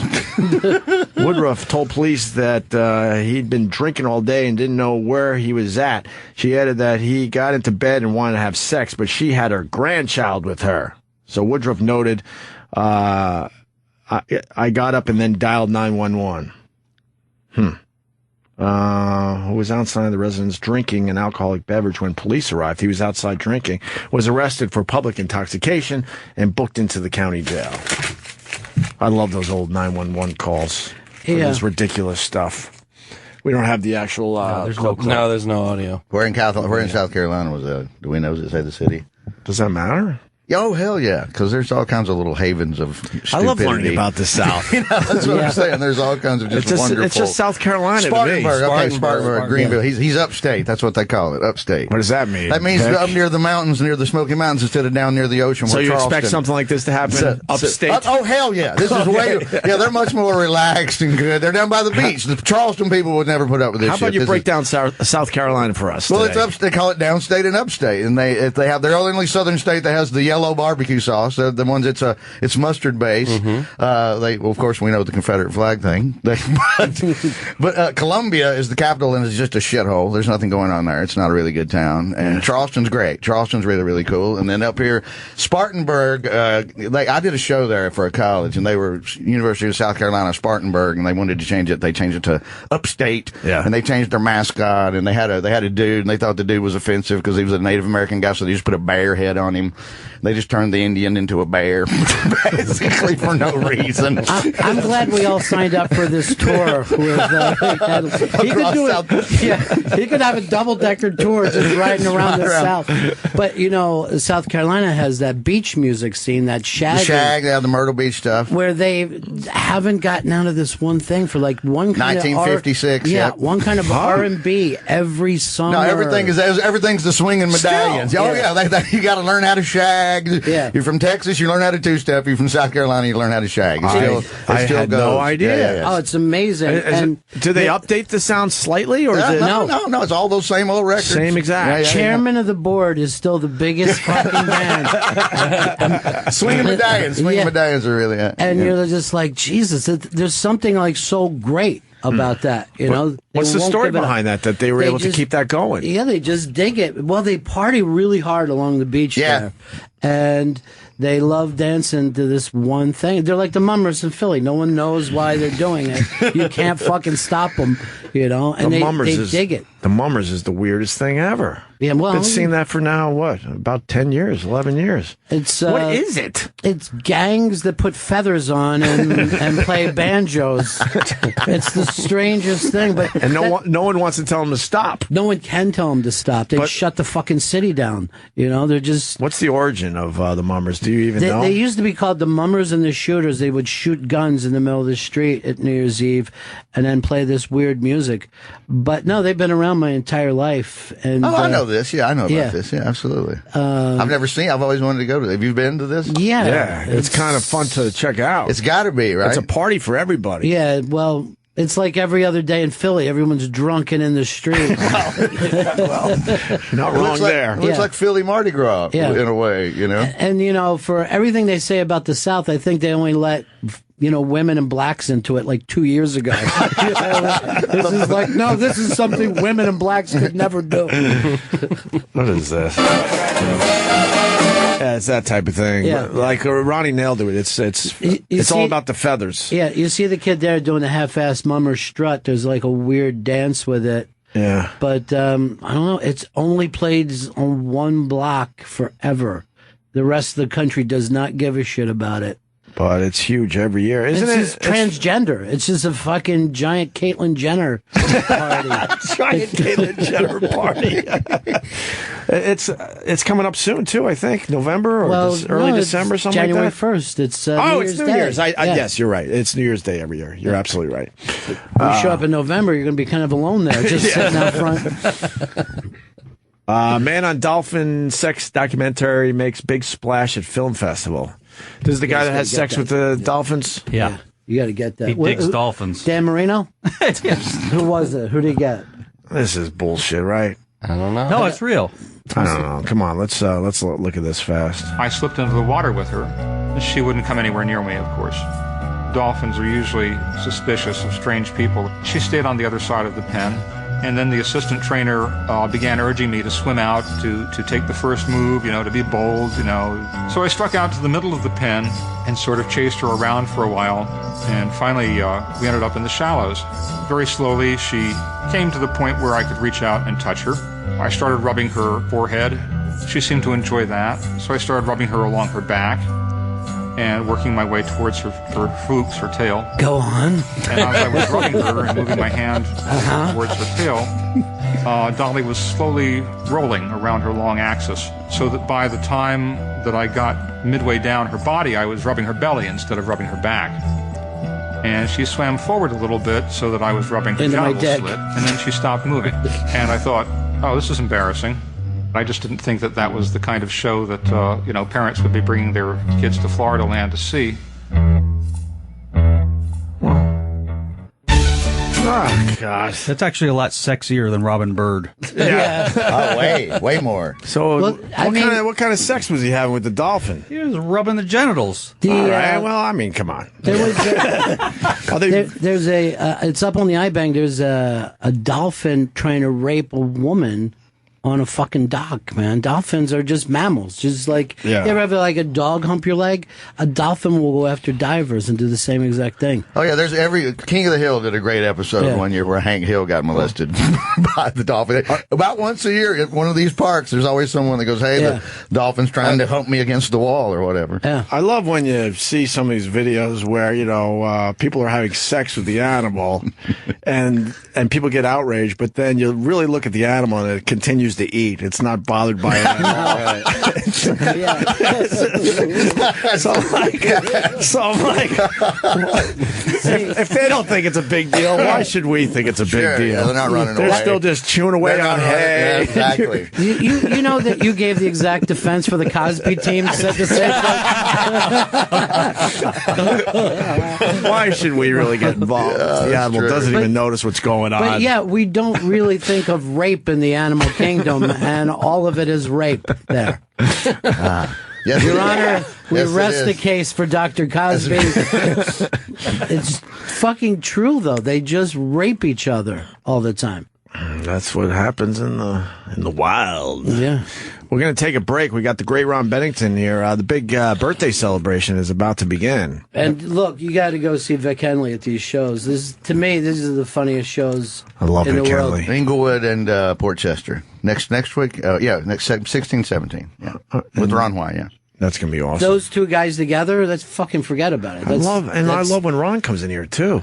Ron started doing our show just because of you. No, well, he loves it. No, he started doing the show because he had so much fun with you guys up at Montreal. That's where that one time that's when where the we whole all thing hooked up. started. And you had him telling some stories he hadn't thought about in years, and that made him great. And he just loved it. And so now he's a huge fan. That was just a stop by, and then you were like, you got to actually come in and do the show. Well, then his interview with him was also amazing in the Fishbowl. That was really, really good. But let me tell you, these two guys are like the best storytellers in America. And then one after another. Well, we were talking about you yesterday, Vic. Me and Opie were saying, can we come up with a topic that Vic knows nothing about?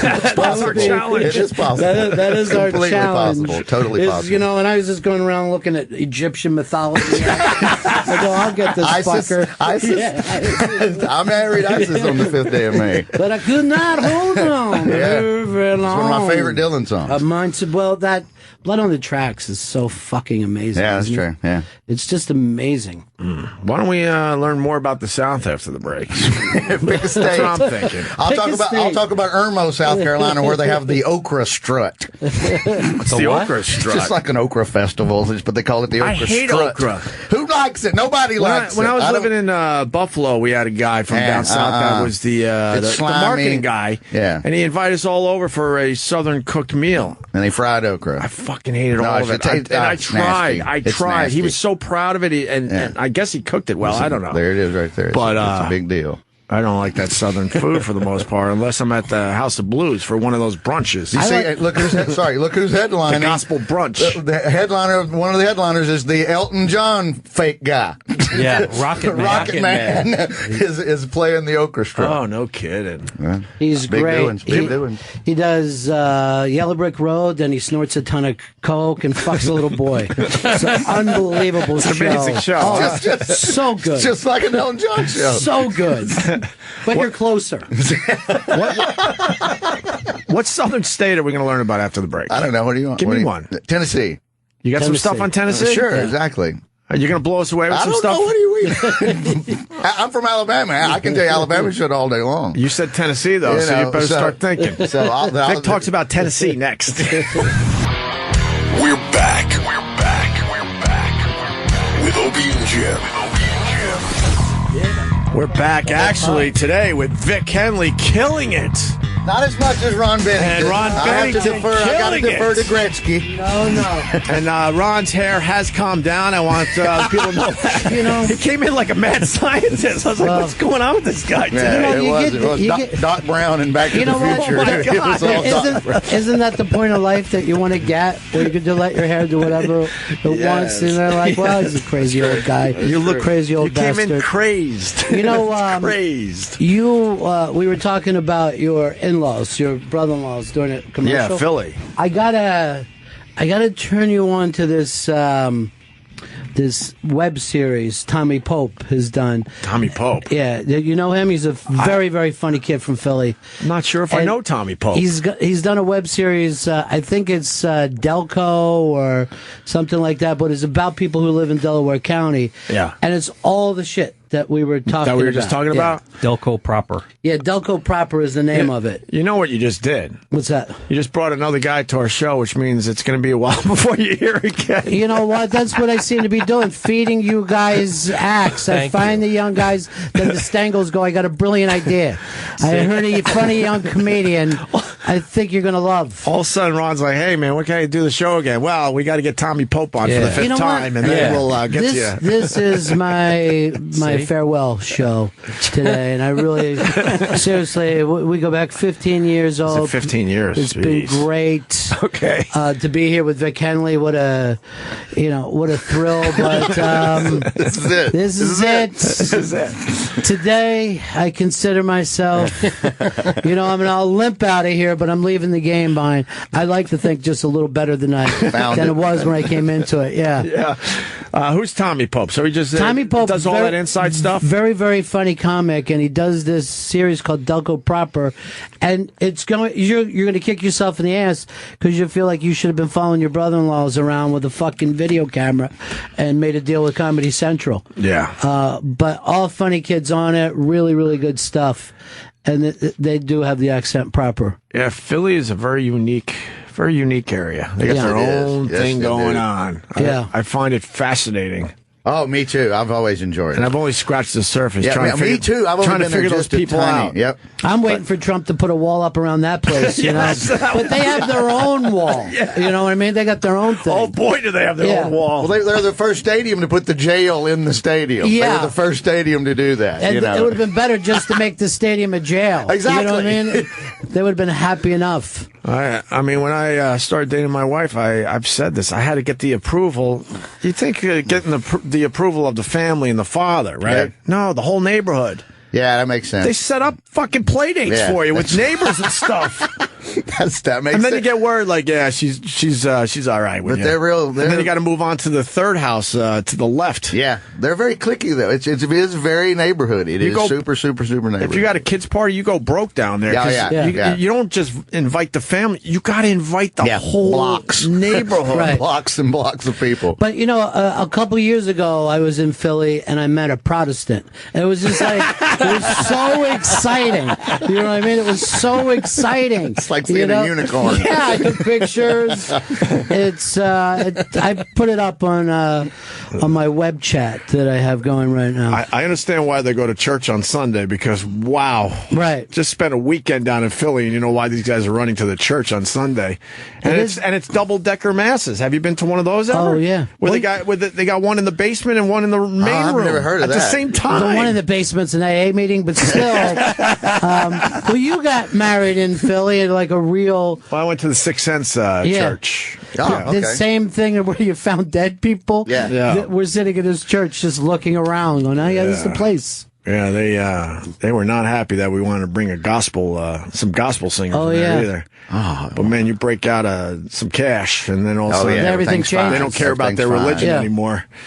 So you had gospel singing at your wedding? In a Catholic church. It was great. It was great. That's fabulous. Yeah.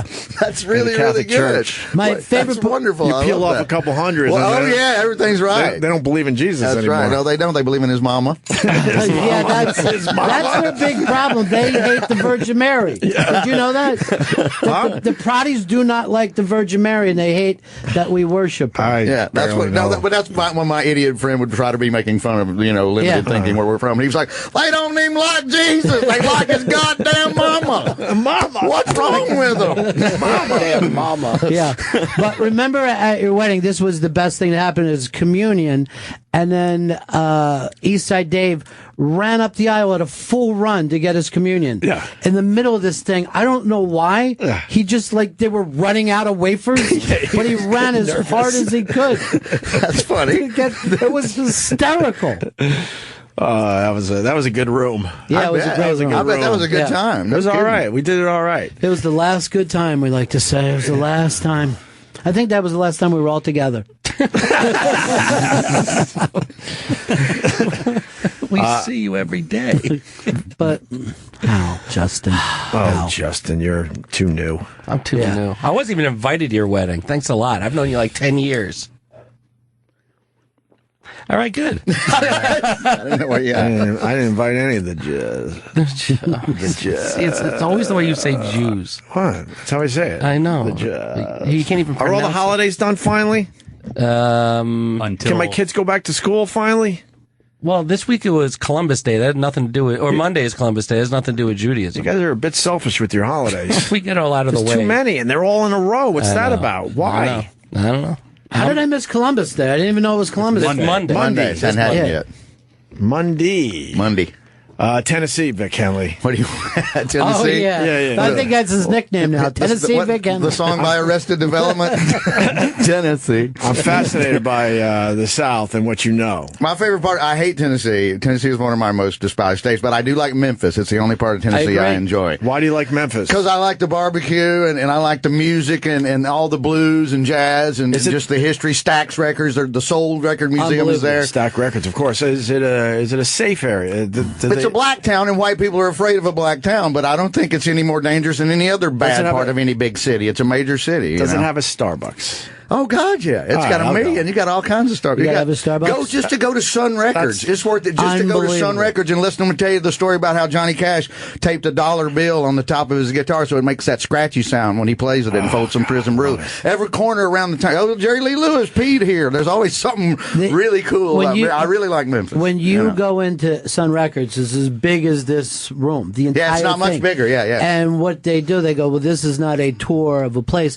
This is a tour through time. And they start to play the records that were recorded in that little room. Wow. And I was looking around and people were crying. Oh, yeah. People just were crying, just looking around this tiny little room that all this great music. But I think if there's ever a town that you were going to believe in ghosts, it would be Memphis. There's something about that river there. It's just got a weird, Yeah.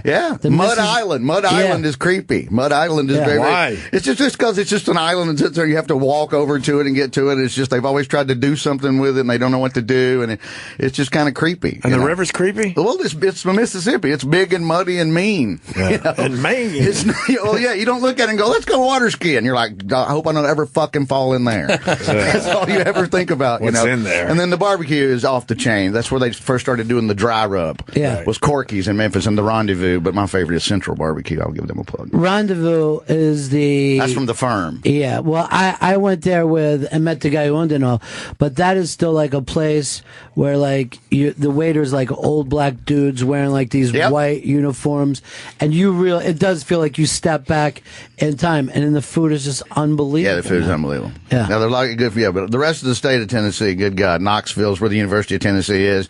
That's where I was there as a kid, and my brother scored a touchdown, and then my mom. I've told you this story. I told you I would get to my brother. No, we were talking about you yesterday outside this building, and we said that a lot of your stories end up with your brother doing something in football. He does. Well, scored a touchdown. He sent me a link the other day. I put it on my Twitter, but he sent me a link the other day. 43 years ago on September 30th, Auburn upset Tennessee in Birmingham. That game, the year before they beat them in Knoxville. That was the game where my mother almost got in a fist fight. Yesterday, yes. So, hey, I love football. What am I supposed to say? I grew up. I'm spoiled. I interrupted you. No. But we said this exact thing. A lot of your stories end up with your brother scoring. I love telling. There it is, right there. I put. There's how I spent my 10th birthday 2 days early, and they beat them 10-6. Okay. And it was a great game. But anyway, there's a bunch. You of were on the sidelines for a lot of this. I was always on the side. I would wander down if they were ahead, and the state trooper would let me on the field, and I would always have. Your brother was good, huh? He was all ACC. He led the league in touchdowns and yards that year. He was the leading rusher and leading scorer. Did he have a shot at the NFL? He was a slow white boy. Falcons drafted him. He got cut on the last cut. But he played Nat Moore, that played in the pros forever as a wide receiver. Terry had like 12 touchdowns and Nat Moore had 11. That was the contest that year. Nat Moore played at Florida. But if you keep, there's like 50 pictures on this thing, but if you click through there, that's your brother? 23 is Terry. I don't know. I can't see. I don't have my readers on from over here, but that's your readers? My readers. Your readers. That's Mike Fuller that played for the San Diego Chargers for many years, making that tackle right there. I don't know my readers. That's the quarterback, Randy Walls, who was a converted safety. Hadn't played in 4 years since he was in high school, and they had nobody else. Pat Sullivan won the Heisman the year before, and he graduated, so they had to put Randy Walls in. That's who that dude was. Got one of our regulars calling in, and I believe I know he calls Ron's show as well. We got Chuck. He wants to talk about all the great stuff all the good stuff about Tennessee. This might be a little scary. There's Terry talking to somebody right there. Yo, Chuck. Guys, damn, you got a crowd full up there this morning. Y'all doing well. Thank you, Chuck. I was going to tell y'all, East Tennessee, I got some property that joins Tennessee. Yeah.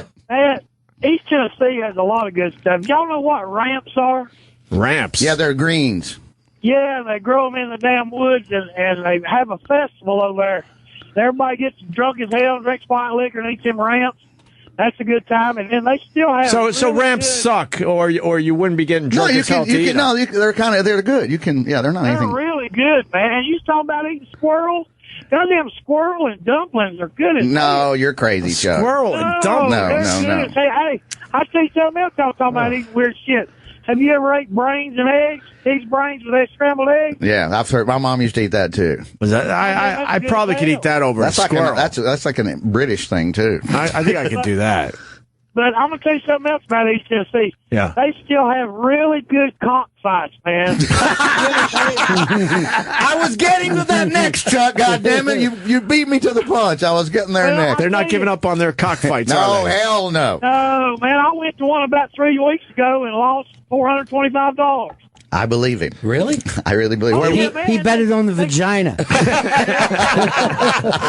I'm glad I said bet it, like a fucking idiot. It works. What the hell? They shoot these damn roosters up with shit from the drugstores, and then they hold them up in the air, and they blow up their damn asshole to piss them off. Then they throw them in the pit, not like hell. Jeez. What city? What city was this in? It's a little town called Del Rio. It's up there where that moonshine fucker was, Popcorn Sutton. That's where he was from. Is it by the Tri-Cities? No, it's kind of. It's right under the giant Michael Vick sign. You can't miss it. I wouldn't go no fucking dog fight. That's a little too much. They get bloody. That's too much. Get bloody, and they suck their beak to get the blood out of their beak, and they throw them back in there. Hell, they have bleachers and concession stands and all that shit. I think I would go. But you wait a minute. You couldn't eat a pig with its head on, but I know. Rooster kill another one. None of this makes sense, Ron. I get it. Well, I'll be the first to say none of it makes sense, but in a weird way, I think I would go to check out more of the people. The crowd. watching. Yeah, the crowd. You got it. I mean, it is. I think I would go and roosters are motherfuckers to begin with too. Wait, there's literally a crowd. There's there's turnstiles. Well, I don't know. He's saying that, but there's probably like 200 or 300 people who go to one of these things. I know that. Yeah. They put these the best ones is they put these knives on their feet, and they fight with their feet. And goddamn, they cut each other. They put spurs on them. I heard about that. Yeah. Cheating. I got drunk as hell, man. I drank white liquor down there and ate damn chicken wings and had to get a ride to the fucking motel. I couldn't even drive. I couldn't even drive. That's a damn good day. Apparently, and then I say something else that's fun when they have the UT football games. Yeah. Is to get with somebody that's got a big old fucking pontoon boat, and they tie them up at the south end of the stadium on that river. I've experienced this. And you got to walk across everybody's goddamn boat or yacht to get to the fucking shore. And by the time you get off your boat and get to the shore, you're fucked up as hell because you're partying with everybody. Yeah, it's like NASCAR when they all pull down in the infield and all the RVs are together, and then some idiot puts a whole bunch of piece of plywood across the top, and then everybody just walks back and forth the entire time. They do that at NASCAR? All the time. But this is what he's talking. They tie their boats in a line, so you're really like Indiana Jones hopping on the alligator. Right. But by the time you get to the shore, you've been on 9 boats, depending on how late you are to the game. New Yorkers are so goddamn uptight. No one even wants to say hi to you in New York. These stories are why ISIS hates us. It's literally why they can't stand us. I want to walk across some plywood. It's fun. I'm telling you, but I still no fruit on the sucks top like of RVs. No fruit sucks like the big orange. Fucking hate Tennessee. If you ain't never been to the infield at Talladega, you ain't never partyed. I've never been to NASCAR. And that's the one in my Terry, my brother got to be. We get back to Terry. Terry was Grand Marshal one year because of his football year, so we got to go to the infield. How many we got to footballs ride did he throw out to the crowd that day? Yeah, all day long, all day long. As long as they were handing them to him, he's in the pace car throwing them out, riding around. It was a big fun. We got pictures of this the Del Rio, right? Yeah, apparently it was raided by the feds last year, but I guess it's reopened. Oh, them motherfuckers! They pay them fuckers off. They just come to town to get their goddamn picture took, get paid off. Exactly. Just get their taste, right? They have. Well, I can tell you how corrupt that county is. The county is Cobb County, Tennessee. Yeah.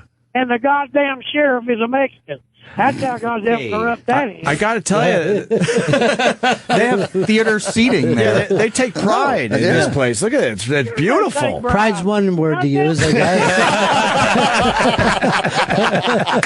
You want to get something at a good price, you go down East Tennessee, they'll steal it and hand it to you. These guys I know, they go to the UT football games and steal a fucking car, and the people still be inside. Still go to presidents. The heaters still be warm in the car. Yeah, he knows more about Tennessee than you. Well, he lives up there. Yeah, I know. Yeah, my property at the top of the hill joins Scott County. And I got apple trees and shit up there so I can shoot deer. Right. But I have to keep them motherfuckers from keep growing pot up there. They man. wear orange. They wear orange so they can deer hunt before the game, then go to the game, and then later on when they're doing their community service, picking up trash on the highway, they don't ever have to change a shirt. Same T-shirt all day. I did that apple picking for the first time 2 weeks ago. I'm so fucking mad still. Why do you have to say apple trees? What a scam that is. You know.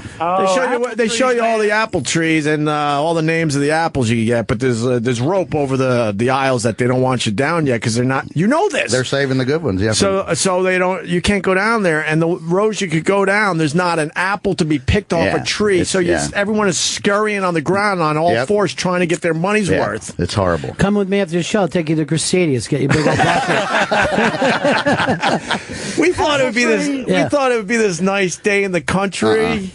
You know, you're just wandering Don't around on your own, grabbing don't go any kind of picking. What a fucking scam! You know, especially blueberries or any of the berries, because there's snakes all in those. That gives it an extra. At least there's some excitement. But this lady's like, "Oh no, I was on all fours. This is how I got all my apples. There's some beautiful ones left if you can dig through the rotting just apples." Crawl around on the ground and find them. I thought you were allergic to apples. Well, I did it for the family. I'm very allergic to apples. You risked your life for that. I got it for my family. God bless. I didn't touch the apples though.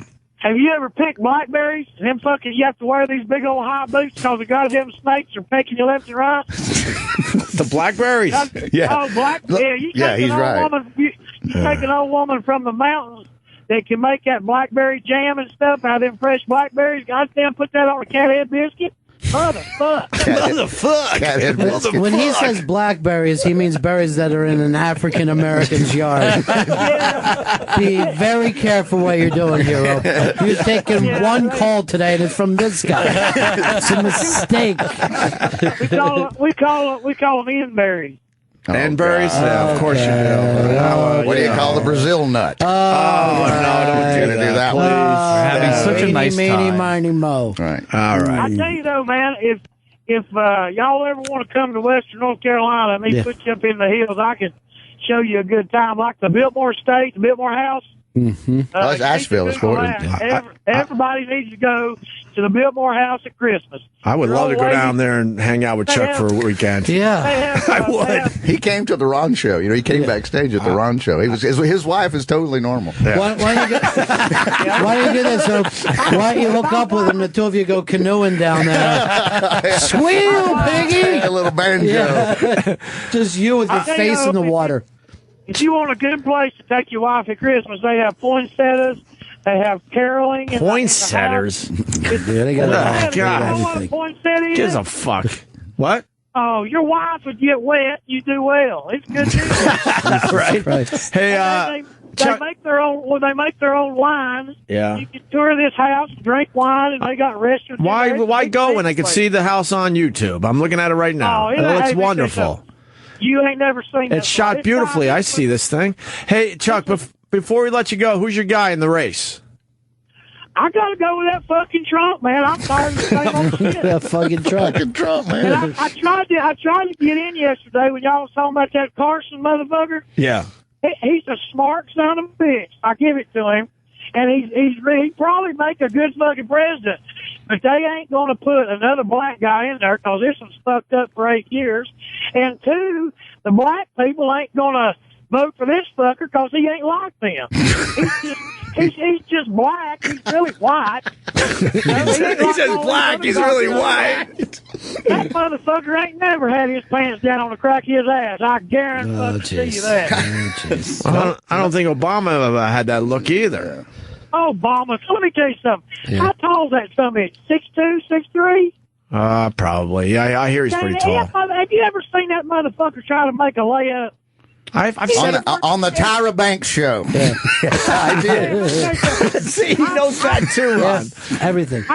I'm 6'1" and I weigh 290, and I can make a fucking layup left hand or right hand. Well, he ain't worth the fuck. Obama can play. No, He's he known for can't. that. You're buying what the press tells you. This guy cannot play. He doesn't have athletic ability. You see him bowl. You see him throw the first pitch out. You see But him. he plays basketball. No, he sucks at it. Let me tell you something. You see the video where he misses 20 out of 22 shots in front of kids? The first thing you better learn, if you half-assed at basketball, if you play pickup, you better learn to make foul shots or you ain't going to play. If you want to see a great video, Plays the second five. I think it's called Obama misses 20. He goes 2 for 22 at a basketball camp. And he wasn't throwing three-pointers. He was right around the foul line. You know, over and over again, he missed. Huh? He came to North Carolina to the basketball deal down there, trying to get some brownie points to do all them officials and shit. Anyway, that big white boy from Missouri played for North Carolina, Hansbrough, I forget his first name. Tyler. Goddamn, he bugged that motherfucker and slammed him on the goddamn ground. Yeah, and then in that same video, he goes for a layup. He's like, "Well, I got to make one," and then he misses the layup. It's a great video. God damn, you teach that in the third grade out of making Exactly. I bet you fans could make a fucking layup. Hell yeah. All right, Chuck. yeah? Hey, there's a story about Ben Carson. Bungling surgeon Ben Carson left sponge in patient's brain. This is from the Inquirer. Oh, forget it. Well, Never mind. Shit happens. I'm not going. Oh, shit happens. Left a sponge in a brain. Shit happens. You ever wipe your ass and forget there's a little bit of toilet paper back there? Same fucking thing. It's brain That's the surgery. same as a sponge in a brain. Oh, goddamn. Everybody fucks up every now and then. All right. Yeah. Well. Hey, come to Western North Carolina. I'll show you a good time. I'm sure you will. Thank you, Chuck. Bring that fucking Ronnie down there. That's the one I want to get down there. Well, I'd love to come. Sounds like a ball. I'll take you on a canoe ride. Yeah. All right. Well, thank you, Chuck. Always a pleasure. Y'all have a good day. Y'all are killing it up there. Y'all had me laughing since 7 o'clock. Oh, thank you, buddy. I'll see y'all boys. Wait, you missed the 6 o'clock hour? That's the one we were really happy with. I missed the 6 o'clock hour. I didn't get up. Replay. Cut out the Roland video and put CCR songs in, and this is a perfect show. You're still upset about it. Yeah, I am. Let's go Fortunate Son. Let's go Run Through the Jungle. And Green River. And let's go Green River. 3 in a row. We don't have any Willie and the Poor Boy fans here at all today. That's a good one. You know, this was like one of my favorite stories out of yesterday. There's Tom Petty admitted that during the 1990s he was addicted to heroin, and he is so laid back that no one fucking noticed at all. He ran through the 90s on heroin, shooting heroin, and no one picked up on it. Wow. Because he's already got a heroin attitude about That's it. right. Yeah. Yeah, but has anyone ever been as consistently great as Tom Petty without, making anyone's top 5 list? I think you're right there. I was just thinking about Tom Petty recently. That one song they play a lot on the Spectrum. I'm like, God, this is a good song. Which one? I don't even know the name of it. If you give me because I don't pay attention to he never stopped making albums. No. He never stopped. No. Never stopped making hits. Yeah. And I don't go deep with Tom Petty, but every time I hear a song on the radio, I'm like, damn, that's another good song by Tom Petty that's relatively new. What's the one they're playing? The story with the song is supposedly he was going to put it on an album like 10 years ago. I don't know this. Is this a new song off the new album? Yes. It's a new song? Yes. It's off Hypnotic Eye. Oh, God, I just stopped the Tom Petty conversation. It's not Red River? No. Oh, fuck. Someone's yelling it into the radio right now. He never went away, but he just never got the attention for a lot of songs on regular radio. Well, they stopped playing his new stuff and just hammered out the old stuff. Yeah, I mean they eventually do that with everybody, you know what I mean? But they've probably got like 20, 22 fucking Petty songs in rotation any single day. I saw him at Bonnaroo, and he didn't tell the crowd Stevie Nicks was there, and he just brings her out as a surprise. Yeah. And it was, goddamn, it was wonderful. And then she'd disappear and then come back again later. Yeah. He brought her out like 2 or 3 different times, and it was a great show. It was amazing. Was it You Get Me High? He was talking to heroin then. You know what? I don't think it's off Hypnotic Eye then. That's what I'm talking about as far as. Is it American Girl? Is that the song they heard? Oh, was that the Real deep. Yeah. Christ. They played it to death on the Spectrum. You're And I a was like, Spectrum guy, huh? Yeah, I love the Spectrum. Yeah. Do you listen? I'm on the Deep Tracks channel Deep with my other Tracks is- show, so that I'm going to fly that. I like Little Steven's Underground Garage. I That's love pretty Little damn Steven's good. That's pretty damn good. That's great. I end up leaving that on for a good solid hour or two. Yeah. I don't know half the shit. I don't. Deep Tracks goes a little too deep for me, but every once in a while I get one on there. that I me love. too.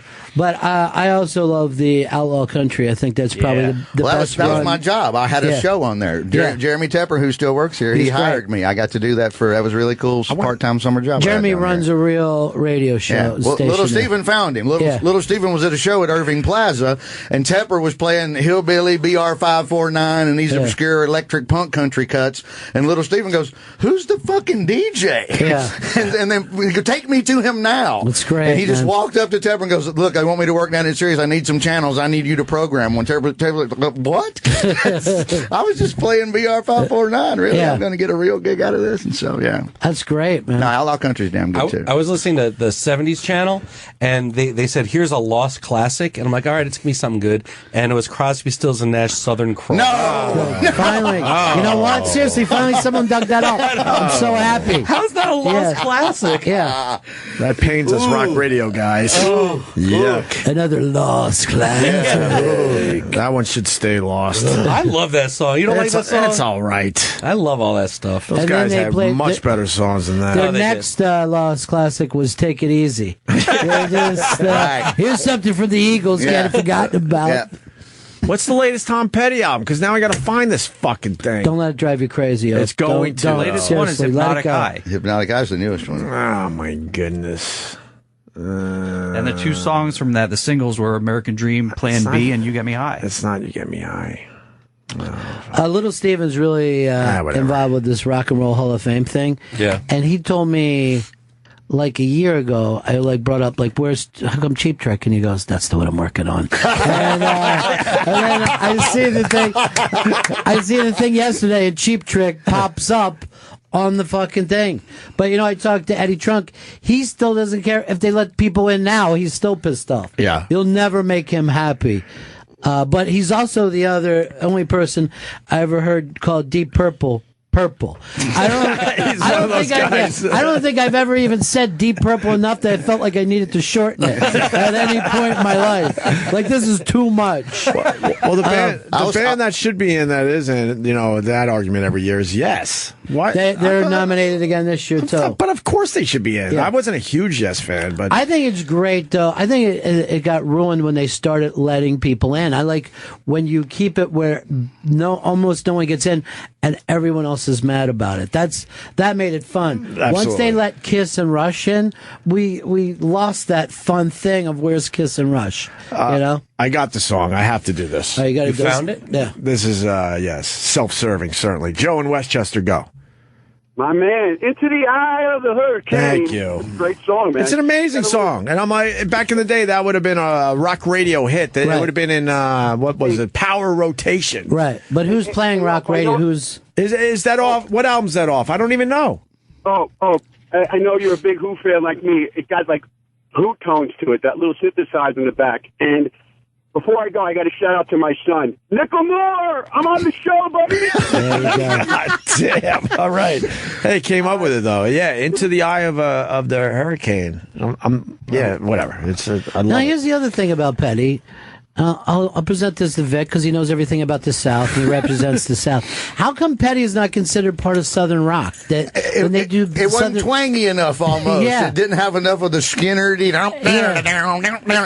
a little more. I think it's just too too universal. Yeah, almost. they never take credit for Tom Petty. And he's full on Jacksonville. Yeah. Isn't he? They're both from Jacksonville. I think. When we used to do the Southern Rock Weekend, never Petty. No, all that point, Ron Bennington. Blackfoot and 38 Special and every bit of it, you know. And I didn't like hardly know. I think it's because it wasn't twangy enough. And no, he's from Gainesville. The whole band is from Gainesville.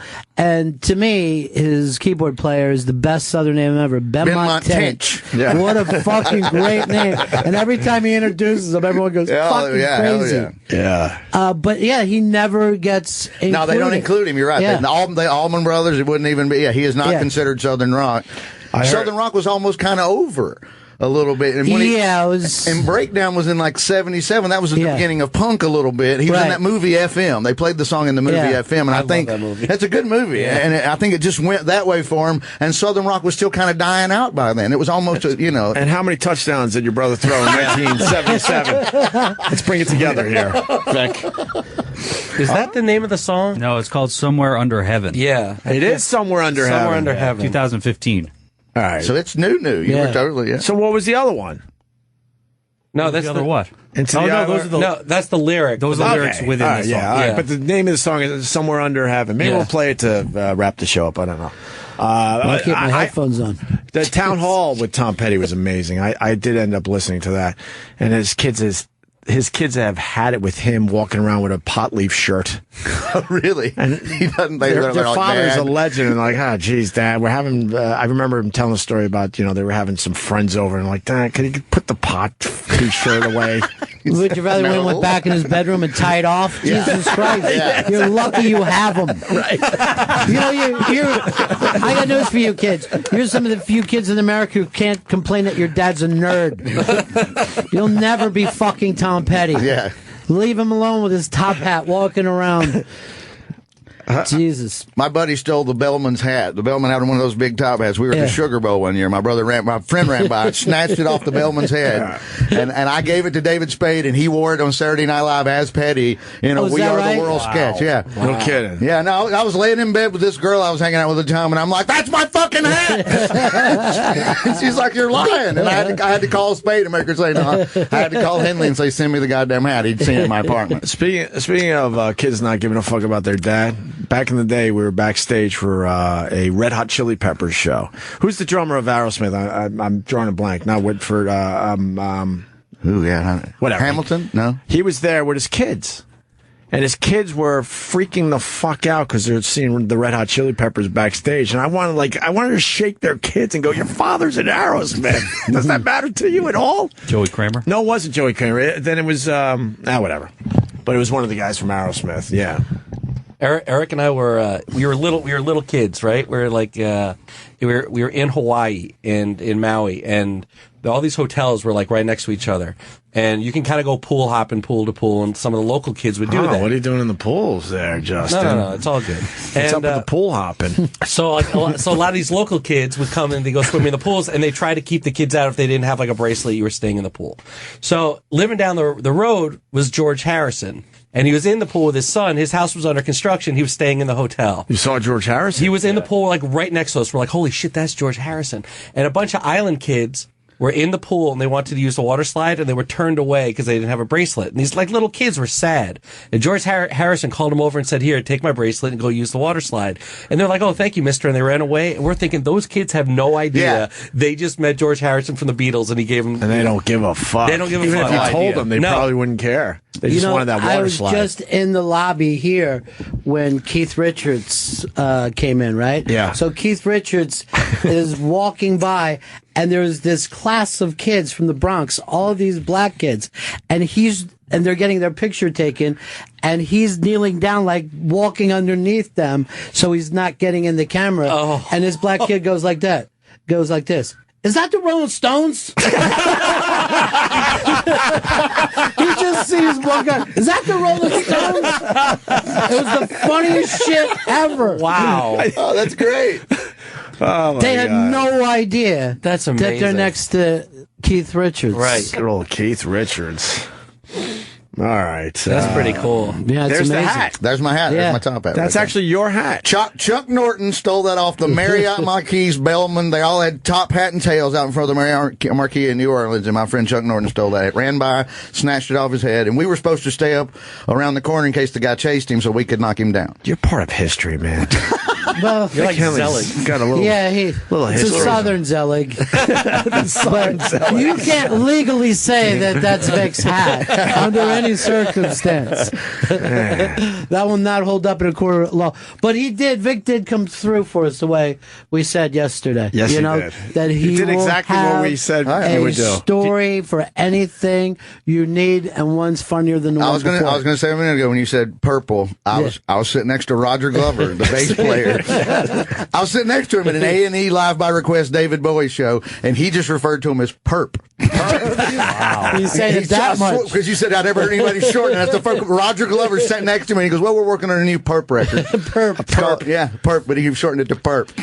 Either that or he has a perp record that he doesn't want anybody to find out about. Exactly. No, but I teased him the whole time because he had a man purse with him. He lives in Connecticut, and he has a man purse, and his son's. How do you even know he lives in Connecticut? Because he Now you're told getting me. I was crazy. talking to him. He's sitting right next to me the whole show. I'm talking to him. He's in the seat next to me. He's like sitting next to somebody in the movie theater. That man purse has a shit bag in it. He was just he didn't want anybody to know. Just carried it around.